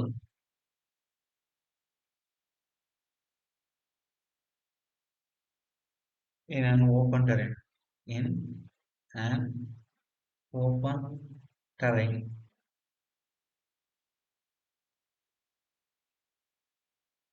okay. ஒரு திறந்த வழியில 10 மீட்டர் ஹைட்ல எந்த ஸ்பீடுக்கு விண்ட் அடிக்குது அப்படின்னா 5 செகண்ட் டேட்டா எடுத்துக்கலாம். அப்போ அந்த மினிமம் பீரியட் 25 இயர்ஸ் அல்ல அதை விட அதிகமாக இருக்குது. ஓகே. இந்தியாவில் வந்து எப்படி எடுத்துக்காட்டு சொல்லும் 4 மண்டலம் சொல்லணும். அது மாதிரி நம்மளுடைய இந்தியாவில் வந்து நம்ம bureau of India standard BS வந்து என்ன கொடுத்துருக்கு அப்படின்னா 6 மண்டலங்களாக விண்ட் ஜோன்ஸ் வந்து பிரிச்சிருக்கு. காற்று மண்டலங்கள். அப்ப எழுதிக்கிறீங்க எத்தனை மண்டலங்கள் இருக்குன்னு தான் கேட்பாங்க. டேபிள்ஸ் தான் கேட்க மாட்டாங்க. எழுதிக்கிறீங்க லாஸ்ட் டிசாஸ்டர் பிஐஎஸ். அது என்னன்னா bureau of Indian standard.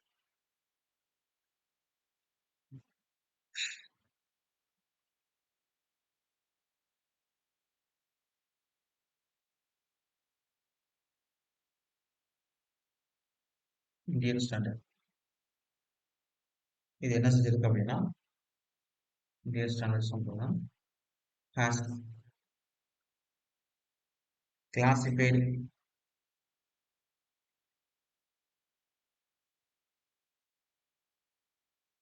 6 wind zones in India.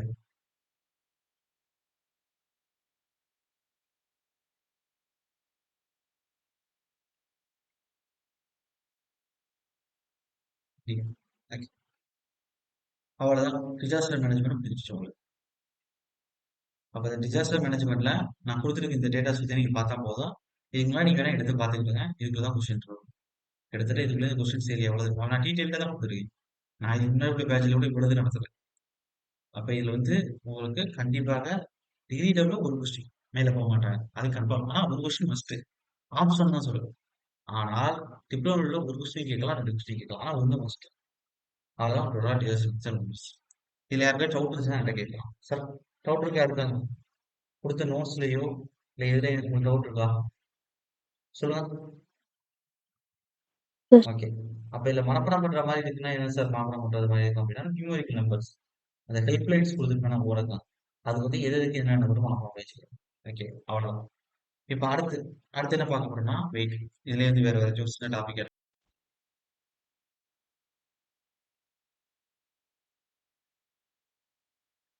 பேருங்க.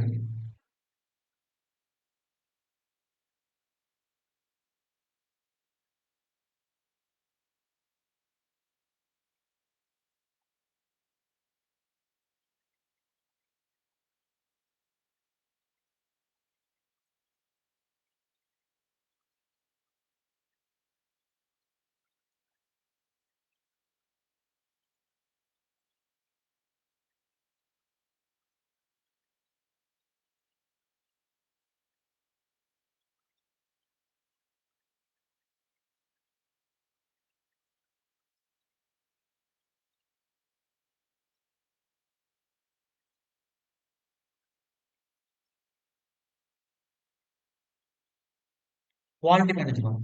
கன்ஸ்ட்ரக்ஷன் மேனேஜ்மெண்ட்ல வந்து குவாலிட்டி மேனேஜ்மெண்ட் எழுதிக்கிறேன். இதுல வந்து ஒரு வாட்டியே கொஸ்டின் கேட்டிருக்கான். ஓகே, என்னன்னா அதாவது ஆஹ், ஒரு மெட்டீரியல் அது மணியில குவாலிட்டி கண்ட்ரோல் பண்ணணும்னா இரண்டு விஷயங்களை நீங்க அச்சீவ் பண்ணலாம். மூணு விஷயங்கள்: இன்ஸ்பெக்ஷன், சாம்பிளிங், டெஸ்டிங். அப்ப ஆறு தான் நீங்க அடிக்கணும். அந்த கொஸ்டின் கொடுத்துருக்கு அப்படி பார்த்தோம்னா. ஓகே, அப்ப எழுதிக்கிறேங்க. இது சின்ன டாபிக் தான். Quality management. சார் இது கன்ஸ்ட்ரக்ஷன் மேனேஜ்மெண்ட்னா சின்னமா கேட்ட காலங்கள்னா ஒரு 50 வருஷத்துக்கு முன்னாடி. இப்பனா அவனா என்னன்னா பூந்து விளாசறான் கொஸ்டின்ஸ் தான். எங்க இருந்து கேட்கறானா ரிப்பீட்டட் கொஸ்டினே கேட்கறது இல்ல. அதனால நீங்க வந்து இப்பனா நம்ம ஒரு எஸ்ஐ வந்து எப்படி இம்பார்ட்டன்ட் கொடுக்கணுமோ அந்த அளவுக்கு இம்பார்ட்டன்ட் கொடுத்து படிக்கணும். நான் நோட்ஸே கன்ஸ்ட்ரக்ஷன் மேனேஜ்மெண்ட் இனிமே வரக்கூடிய இதெல்லாம் அப்டேட் பண்ணி தான் கொடுக்க போறேன். ஓகே, அப்டேட் தான் பண்ணியிருக்கேன் நிறைய. இதுவரை வந்ததெல்லாம் ஒரே மாதிரி இருக்கு. அதுல எந்த அப்டேட் பண்ண முடியாது நெட்வொர்க் அனாலிசிஸ்ல இதெல்லாம். ஆனா மீதி இருக்கக்கூடியதெல்லாம் அப்டேட் பண்ணியிருப்பேன், நிறைய சேர்த்திருப்பேன். பாத்துக்க. ஓகே, குவாலிட்டி மேனேஜ்மெண்ட் எழுதிக்கிறேன்.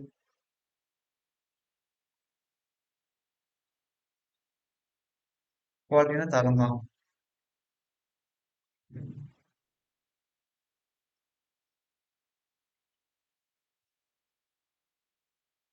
அப்ப இம்பார்ட்டன்ஸ் ஆஃப் குவாலிட்டி கொடுங்க. கன்ஸ்ட்ரக்ஷன்ல குவாலிட்டிங்கிறது எவ்வளவு இம்பார்ட்டன் உங்களுக்கே தெரியும். நம்ம பொருள் தரமா இருந்தாதான் அந்த கட்டுமானம் நீடிச்சு உழைக்கும். ஓகே, ஃபர்ஸ்ட் என்னன்னா importance of quality.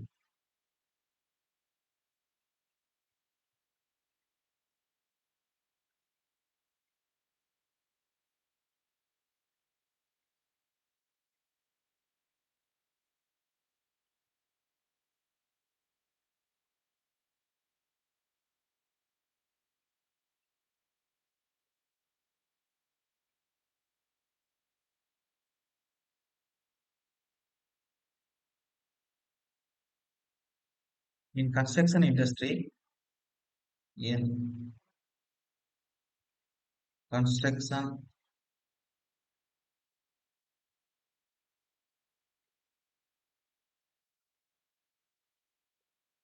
industry, quality is an important factor.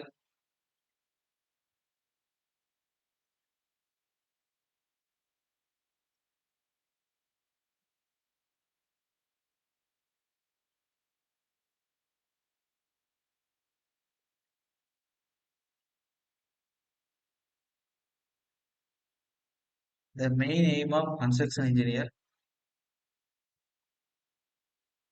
உங்களுக்கே தெரியும் கன்ஸ்ட்ரக்ஷன் இண்டஸ்ட்ரி இல்ல, மேனுஃபேக்சரிங் இண்டஸ்ட்ரியா இருந்தாலும் குவாலிட்டி தான் ஃபர்ஸ்ட், தரம் தான். வரக்கூடிய பொருட்கள், உணவுப் பொருட்கள், மற்ற விஷயங்கள்லாம் உங்களுக்கு குவாலிட்டி இல்லாம வேணா வரலாம். ஆனா ஒரு எந்த ஒரு நிறுவனமும் குவாலிட்டி கரெக்டா இருந்துச்சுன்னா அது என்னைக்கு தான் ஸ்டடி ஆயிடும். அப்ப in construction industry quality is an important factor. The main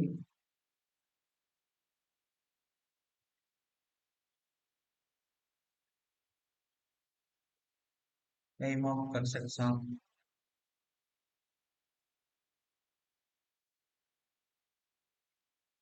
engineer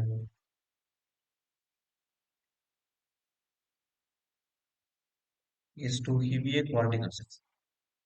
ஒரு கன்ஸ்ட்ரக்ஷன் கட்டுமான இண்டஸ்ட்ரியில என்ன செய்யணும்னா குவாலிட்டி தான் முக்கியமான ஒரு ஃபேக்டர், காரணி.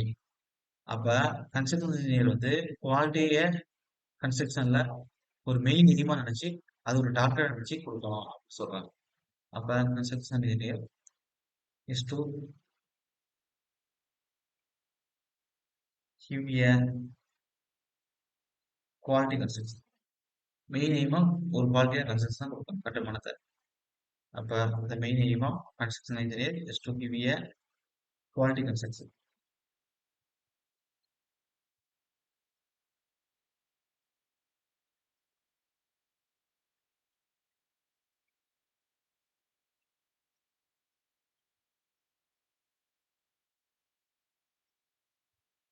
அதுக்கடுத்து வேற வார்த்தைகள் நம்ம சொல்லணும் அப்படின்னா ஒரு ஸ்ட்ரக்சர் வந்து ரொம்ப உறுதித்தன்மை வச்சு நீடிச்சு ஒழிக்கக்கூடியதாகவும் இருக்கணும். அதுக்கு என்ன செய்யணும்? குவாலிட்டியான பொருள் அதை கட்டியிருக்கணும். இல்ல குவாலிட்டியான பொருளும் அதை உருவாக்கியிருக்கணும். அப்ப எழுதிக்கிறேங்க. இன் அதர் வேர்ட்ஸ், இப்ப நல்ல பொருளே நீங்க சமைக்கிறீங்க. ஓகே, சில பொருள்னா ரொம்ப குவாலிட்டி செய்றீங்க. இப்ப எக்ஸாம்பிள் கடையில போறீங்க, ஒரு முறுக்கு வாங்கி சாப்பிடுறீங்க. வாங்கி சாப்பிடும்போது டக்குன்னு நல்லா எண்ணெய் வழியுது, நல்லா டேஸ்டா இருக்கு அப்படின்னா அது குவாலிட்டி கம்மியா இருக்கு அப்படின்னு அர்த்தம். இப்ப நல்ல குவாலிட்டிங்கிறது ரொம்ப டேஸ்டாவும் இருக்காது, அது டேஸ்ட்லெஸ்ஸாவும் இருக்காது, மீடியம்ல இருக்கும். அதே சேம் டைம் இந்த எண்ணெய் வழியுது இந்த மாதிரியான விஷயங்கள்லாம் இருக்காது. அப்ப அது நல்ல பொருள் போட்டு பண்ணிருக்கணும்னு அர்த்தம். அதான் உண்மை, ரியாலிட்டி அதான். இப்ப நீங்க கடையில போய் அரிசி வாங்குறீங்க, உண்மையிலேயே வந்து அது அரிசி வந்து எப்படி இருக்குன்னா அது வந்து அழுக்கு கலர்ல லைட்டா இருக்கு. ஓகே, அது நீங்க கடையில வாங்குற அரிசி இருக்கும் பல பல பலன்னு இருக்கு. உண்மையா சொல்ல போனோம்னா இப்ப வில்லேஜ்ல என்ன செய்வாங்கன்னா அவங்க காசு கொடுத்துலாம் அரிசி வாங்கவே மாட்டாங்க. அவங்க எல்லாமே அக்ரிகல்ச்சர் அவங்ககிட்ட இருக்கும். அவங்க என்ன செஞ்சுருவாங்கன்னா மில்ல போட்டு அவியலுக்குன்னு போட்டு மழை மில்ல அங்கேயே எடுப்பாங்க. அவங்க கூட சொல்லிடுவாங்க எங்களுக்கு கெமிக்கல் செய்யக்கூடாது, பாலிஷ் பண்ணக்கூடாது, அதாவது பாலிஷ் பண்ணக்கூடாதுன்னு சொல்லுவாங்க அவங்க side. அப்ப அவ அந்த அரிசி பார்த்தா தெரியும் நமக்கு. அழுக்கு படிஞ்ச மாதிரி இருக்கும். அதுதான் உண்மையான குவாலிட்டியான அரிசி. நீங்க பாக்குற அரிசி இந்த 25 கிலோ மூட்டை நடக்கிறீங்களா அதெல்லாம் எப்படி இருக்குன்னா அது குவாலிட்டியான அரிசி இல்ல. அதுக்கு வந்து பாலிஷ் எல்லாம் பண்ணி கெமிக்கல்ஸ் கொண்டு வந்திருப்பாங்க. அப்ப அத சாப்பிட்டு உண்மைய சொல்லப்போனா ஒரு சர்வே என்ன சொல்லுதுன்னா, நம்ம கடையில வந்து இது மாரி ரைஸ் வாங்கி சாப்பிடுறாங்கல்ல, அவங்களுக்கு தான் அந்த சுகர்ங்கிறது அதிகம் வருது அப்படின்னு சொல்றாங்க. நான் பார்த்துக்கிறேன் இந்த அளவுக்கு. நீங்க பாருங்க வேணா. யார் யாரெல்லாம் வாங்கி சாப்பிடுறாங்களோ அவங்கலாம் எவ்வளவு எத்தன பேரு வீட்ல 2 பேரு இல்ல 1 பேராச்சும் சுகர் இருக்கு கண்டிப்பா. டயபிட்டிஸ் ப்ராப்ளம் இருக்கும். அப்ப குவாலிட்டிங்கிறது எப்படின்னா, நமக்கு ரொம்ப பியூராவும் இருக்காது, ரொம்ப டேமேஜாவும் இருக்காது. குவாலிட்டி ஈஸியா கண்டுபிடிச்சிடலாம். ஓகே, மாடரேட்டா இருக்க மாரி இருக்கும். ஆனா அதான் நீடிச்சு வரும். அப்ப எழுதிக்கிறேன். In other words of in other words,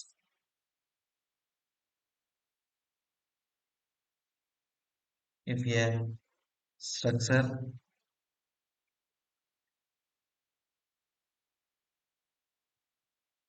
is to be strong,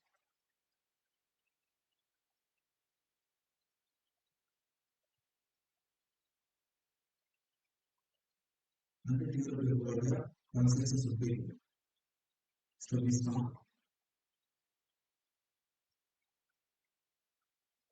and quality construction to be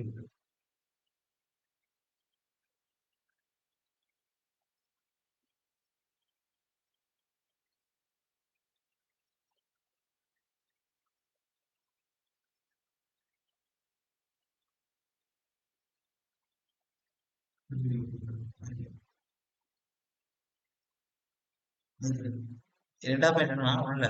இது எப்படி வேற மாதிரி சொல்லலாம் அப்படின்னா ஒரு ஸ்ட்ரக்சர் வந்து நல்ல உறுதித்தன்மையுடைய நீடிச்சு உழைக்கக்கூடியதாகவும் இருக்கணும். அப்ப அந்த குவாலிட்டி நல்லா இருந்துச்சுன்னா இது ரெண்டே ரீச் பண்ணிடலாம் அப்படின்னு சொல்றாங்க. அவ்வளவுதான். அதுக்கு மூணாவது point quality of work depends on various factor. என்னன்னா அப்படின்னா மெட்டீரியல்ஸ் வந்து சார்ந்தது. நீ நல்ல பொருளே வாங்கினா இப்போ ஒரு சிமெண்ட் சாண்ட் இதெல்லாம் வாங்குறீங்கன்னு வச்சுக்கோங்களேன், பொருளே தரமா இருக்கலாம். நம்ம மிக்ஸ் பண்ணி காங்கிரீட் ரெடி பண்ண முடியும், கலவையும் தரமா இருக்கும். அத கரெக்டா வேலை பார்க்குற ஒர்க்மேன்ஷிப்பும் கரெக்டா இருக்கு. காங்கிரீட் ரெடி போய் கூட்டுற சூப்பர்விஷன் பண்ணக்கூடியவங்களும் கரெக்டா பார்க்கணும். கரெக்டா கூட்டுறாங்களா, காம்பாக்ட் வைப்ரேஷன் கரெக்டா கொடுக்குறாங்களா. அப்ப இவ்வளவு விஷயங்கள் டிபெண்ட் பண்ணியிருக்கு. அதுக்கு முன்னாடி டிசைன் கரெக்டா பண்ணியிருக்கணும், ஸ்பெசிஃபிகேஷன் அண்ட் ஸ்டாண்டர்ட் கரெக்டா ஃபாலோ பண்ணியிருக்கு. அப்ப எழுதிக்கிறேங்க. அப்ப குவாலிட்டி ஆஃப் ஒர்க் இதெல்லாம் இம்பார்ட்டன்ஸ் ஆஃப் குவாலிட்டியில கொடுத்துட்டு இருக்கேன். அப்ப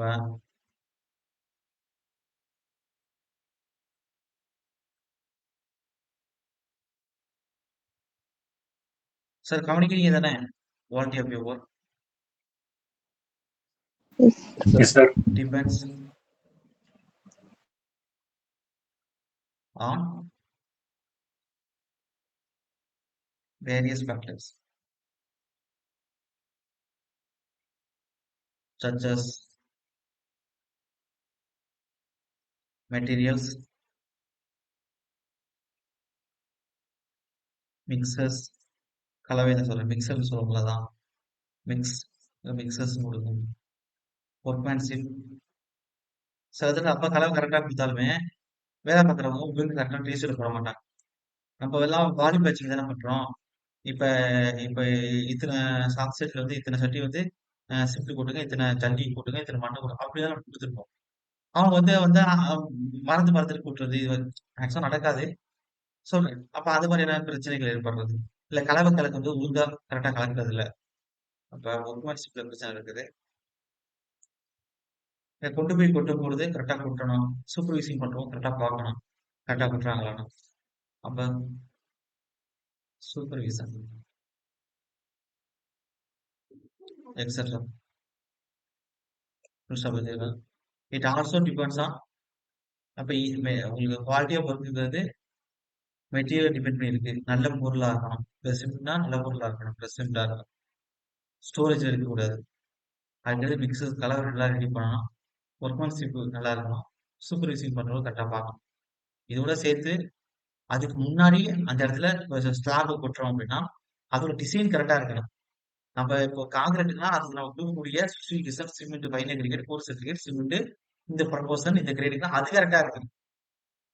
ஸ்டாண்டர்ட்னா கரெக்டா ஃபாலோ பண்ணணும். ஓகே, நீங்க என்ன தரமான பொருள் பயன்படுத்தி நீங்க ஸ்டாண்டர்ட் ஒழுங்கா பயன்படுத்தல அப்படின்னா அது எப்படி குவாலிட்டியா இருக்கும். ஓகே, அப்ப it also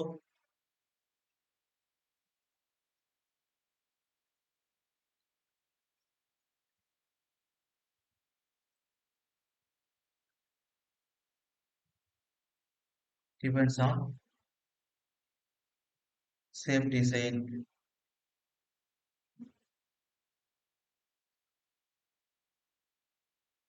specification and standard.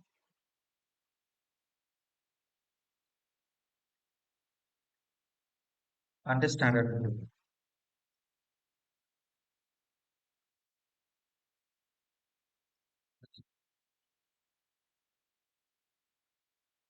இப்ப எலமெண்ட்ஸ் ஆஃப் குவாலிட்டி இருக்கக்கூடிய எலமெண்ட்ஸ் என்ன அப்படின்னா அப்போ ஒரு டிராயிங்ல இருக்கிற மாதிரி டிசைன் பிளான்டா இருக்கும். அதுக்கு ஸ்பெசிஃபிகேஷனா நல்லா டிஸ்கிரிப்ஷன் நல்லா கொடுத்துருக்கணும். என்னென்ன யூஸ் பண்ண முடியும், எப்படி யூஸ் பண்ண முடியும். அதுக்கு தகுந்த மாதிரி மெட்டீரியல் யூஸ் பண்ணணும். இப்போ M20 கிரேட்னா ஒன்லி ஸ்டோன் பேண்ட் வேஸ்ட் 3 ஒரு பங்கு சிமெண்ட் 1.5 பங்கு பைனி கிரேட் 3 பங்கு போர்ஸ் கிரேட் கரெக்டாக கொடுத்துரும். அதுக்கடுத்து நேச்சர் அண்ட் கிளாஸ் ஒர்க் தான் கரெக்டாக இருக்கும். ஒர்க்மேன்ஷிப் வந்து நல்ல எக்ஸ்பீரியன்ஸான ஒர்க்கர்ஸாக பயன்படுத்தணும். இதெல்லாம் எலமெண்ட்ஸ் ஆஃப் குவாலிட்டி அப்படி இருக்குது. அதுக்கு அப்ப அடுத்து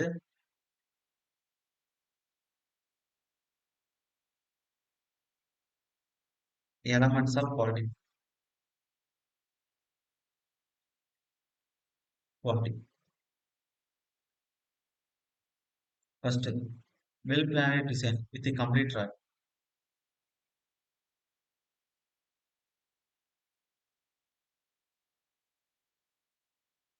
Design with complete triangle. Okay. That are specification. Describe with the nature and type of work. Specification. Describe. விரிவாக்கமா ஒர்க்கோட நேச்சர் என்ன எப்படி டைப் ஆஃப் ஒர்க்ல கொடுக்க போறோம் இருக்கணும். Describe the nature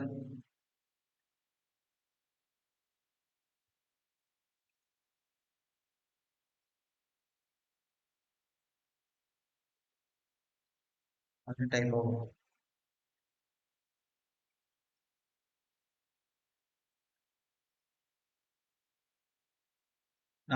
லாஸ்ட் சரி அடுத்து மெட்டீரியல் என்ன கிரேட் யூஸ் பண்றோம். Materials to be used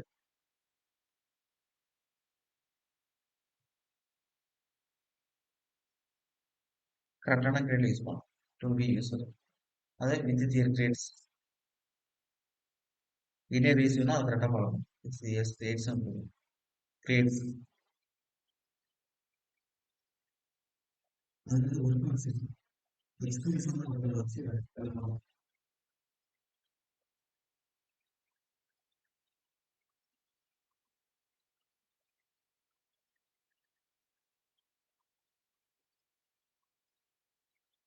concept வந்து எக்ஸ்பீரியன்ஸ் ப்ளஸ்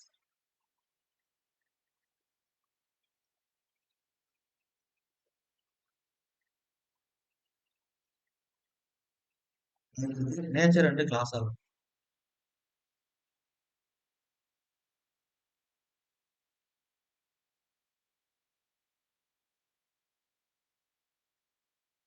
இதெல்லாம் என்ஹான்ஸ்மென்ட் ப்ராப்பர்ட்டி.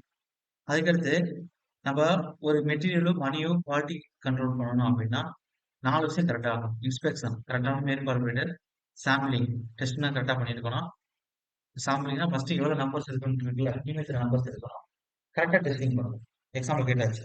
அப்ப inspection, sampling, testing.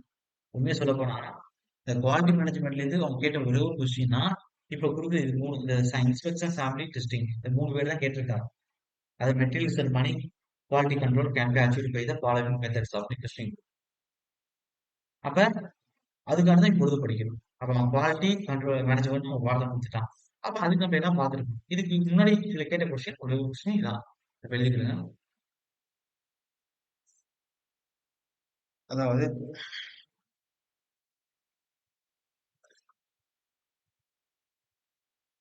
Materials and money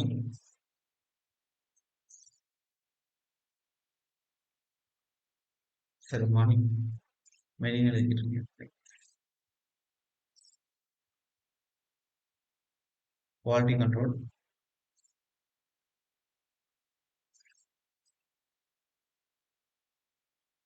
can be achieved by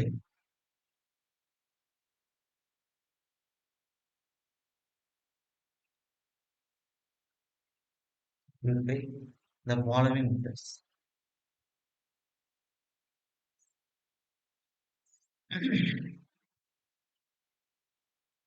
என்னென்ன சார் அப்படின்னா ஒன்னு இன்ஸ்பெக்ஷன்,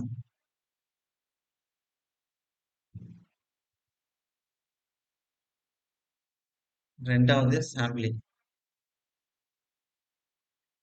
லாஸ்ட் டெஸ்டிங். இது எல்லாம் பர்ஃபெக்டா இருக்கு அப்படின்னா அந்த மெட்டீரியலும் மணியும் குவாலிட்டியா இருக்கும் அப்படின்னு சொல்றோம். அப்ப குவாலிட்டி கண்ட்ரோல்ல இன்ஸ்பெக்ஷன், சாம்பிளிங், டெஸ்டிங் வந்து மேஜர் ரோல் போடும். இன்ஸ்பெக்ஷன் மேற்பார்வையிடல், சாம்பிளிங் இப்போ ஒரு டெஸ்டே பண்றோம், 3ஆவதே பண்றோம், டெஸ்டிங் பண்றோம் அப்படின்னா அது முன்னாடி 2வது வெரி வெரி இம்பார்ட்டன்ட். எவ்வளவு நம்பர் ஆஃப் சாம்பிள்ஸ் எடுக்கணும். இப்ப சொல்லியிருப்பேன் காங்கிரீட்ல கம்ப்ரஸ்ட் டெஸ்ட் பண்ண போறீங்க யூடிஎம் மிஷின்ல வச்சு அப்படின்னா மினிமம் நம்பர் ஆஃப் யூஸ் 3ஆச்சு இது பண்ண அட்லீஸ்ட் அப்படின்னு சொல்லி கொடுத்துருக்கேன்.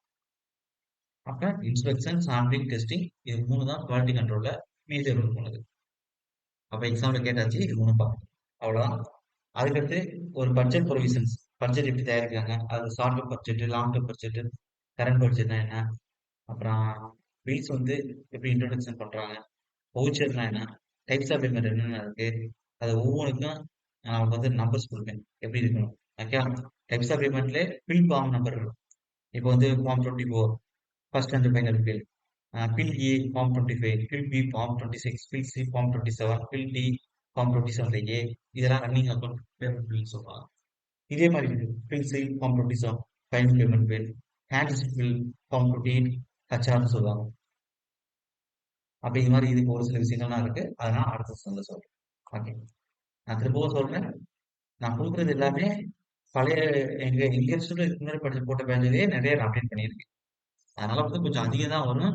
ஆனா ஒரு கொஸ்டினோட மிஸ் ஆகாது. நீங்க மனப்பாடம் பண்ணிட்டீங்க நான் கொடுக்குறது எல்லாத்தையும் அப்படின்னா ஒரு கொஸ்டினோட மிஸ் ஆகாது. இனிமே வர அப்படி எல்லாமே அதெல்லாம் பார்த்துருங்க. ஓகே, டவுட் இருக்கா இருக்கா? கிளியர் தானே? ஓகே, இதோட செஷன் கட் பண்றேன். ஈவினிங் செஷன் வந்து ப்ராஜெக்ட்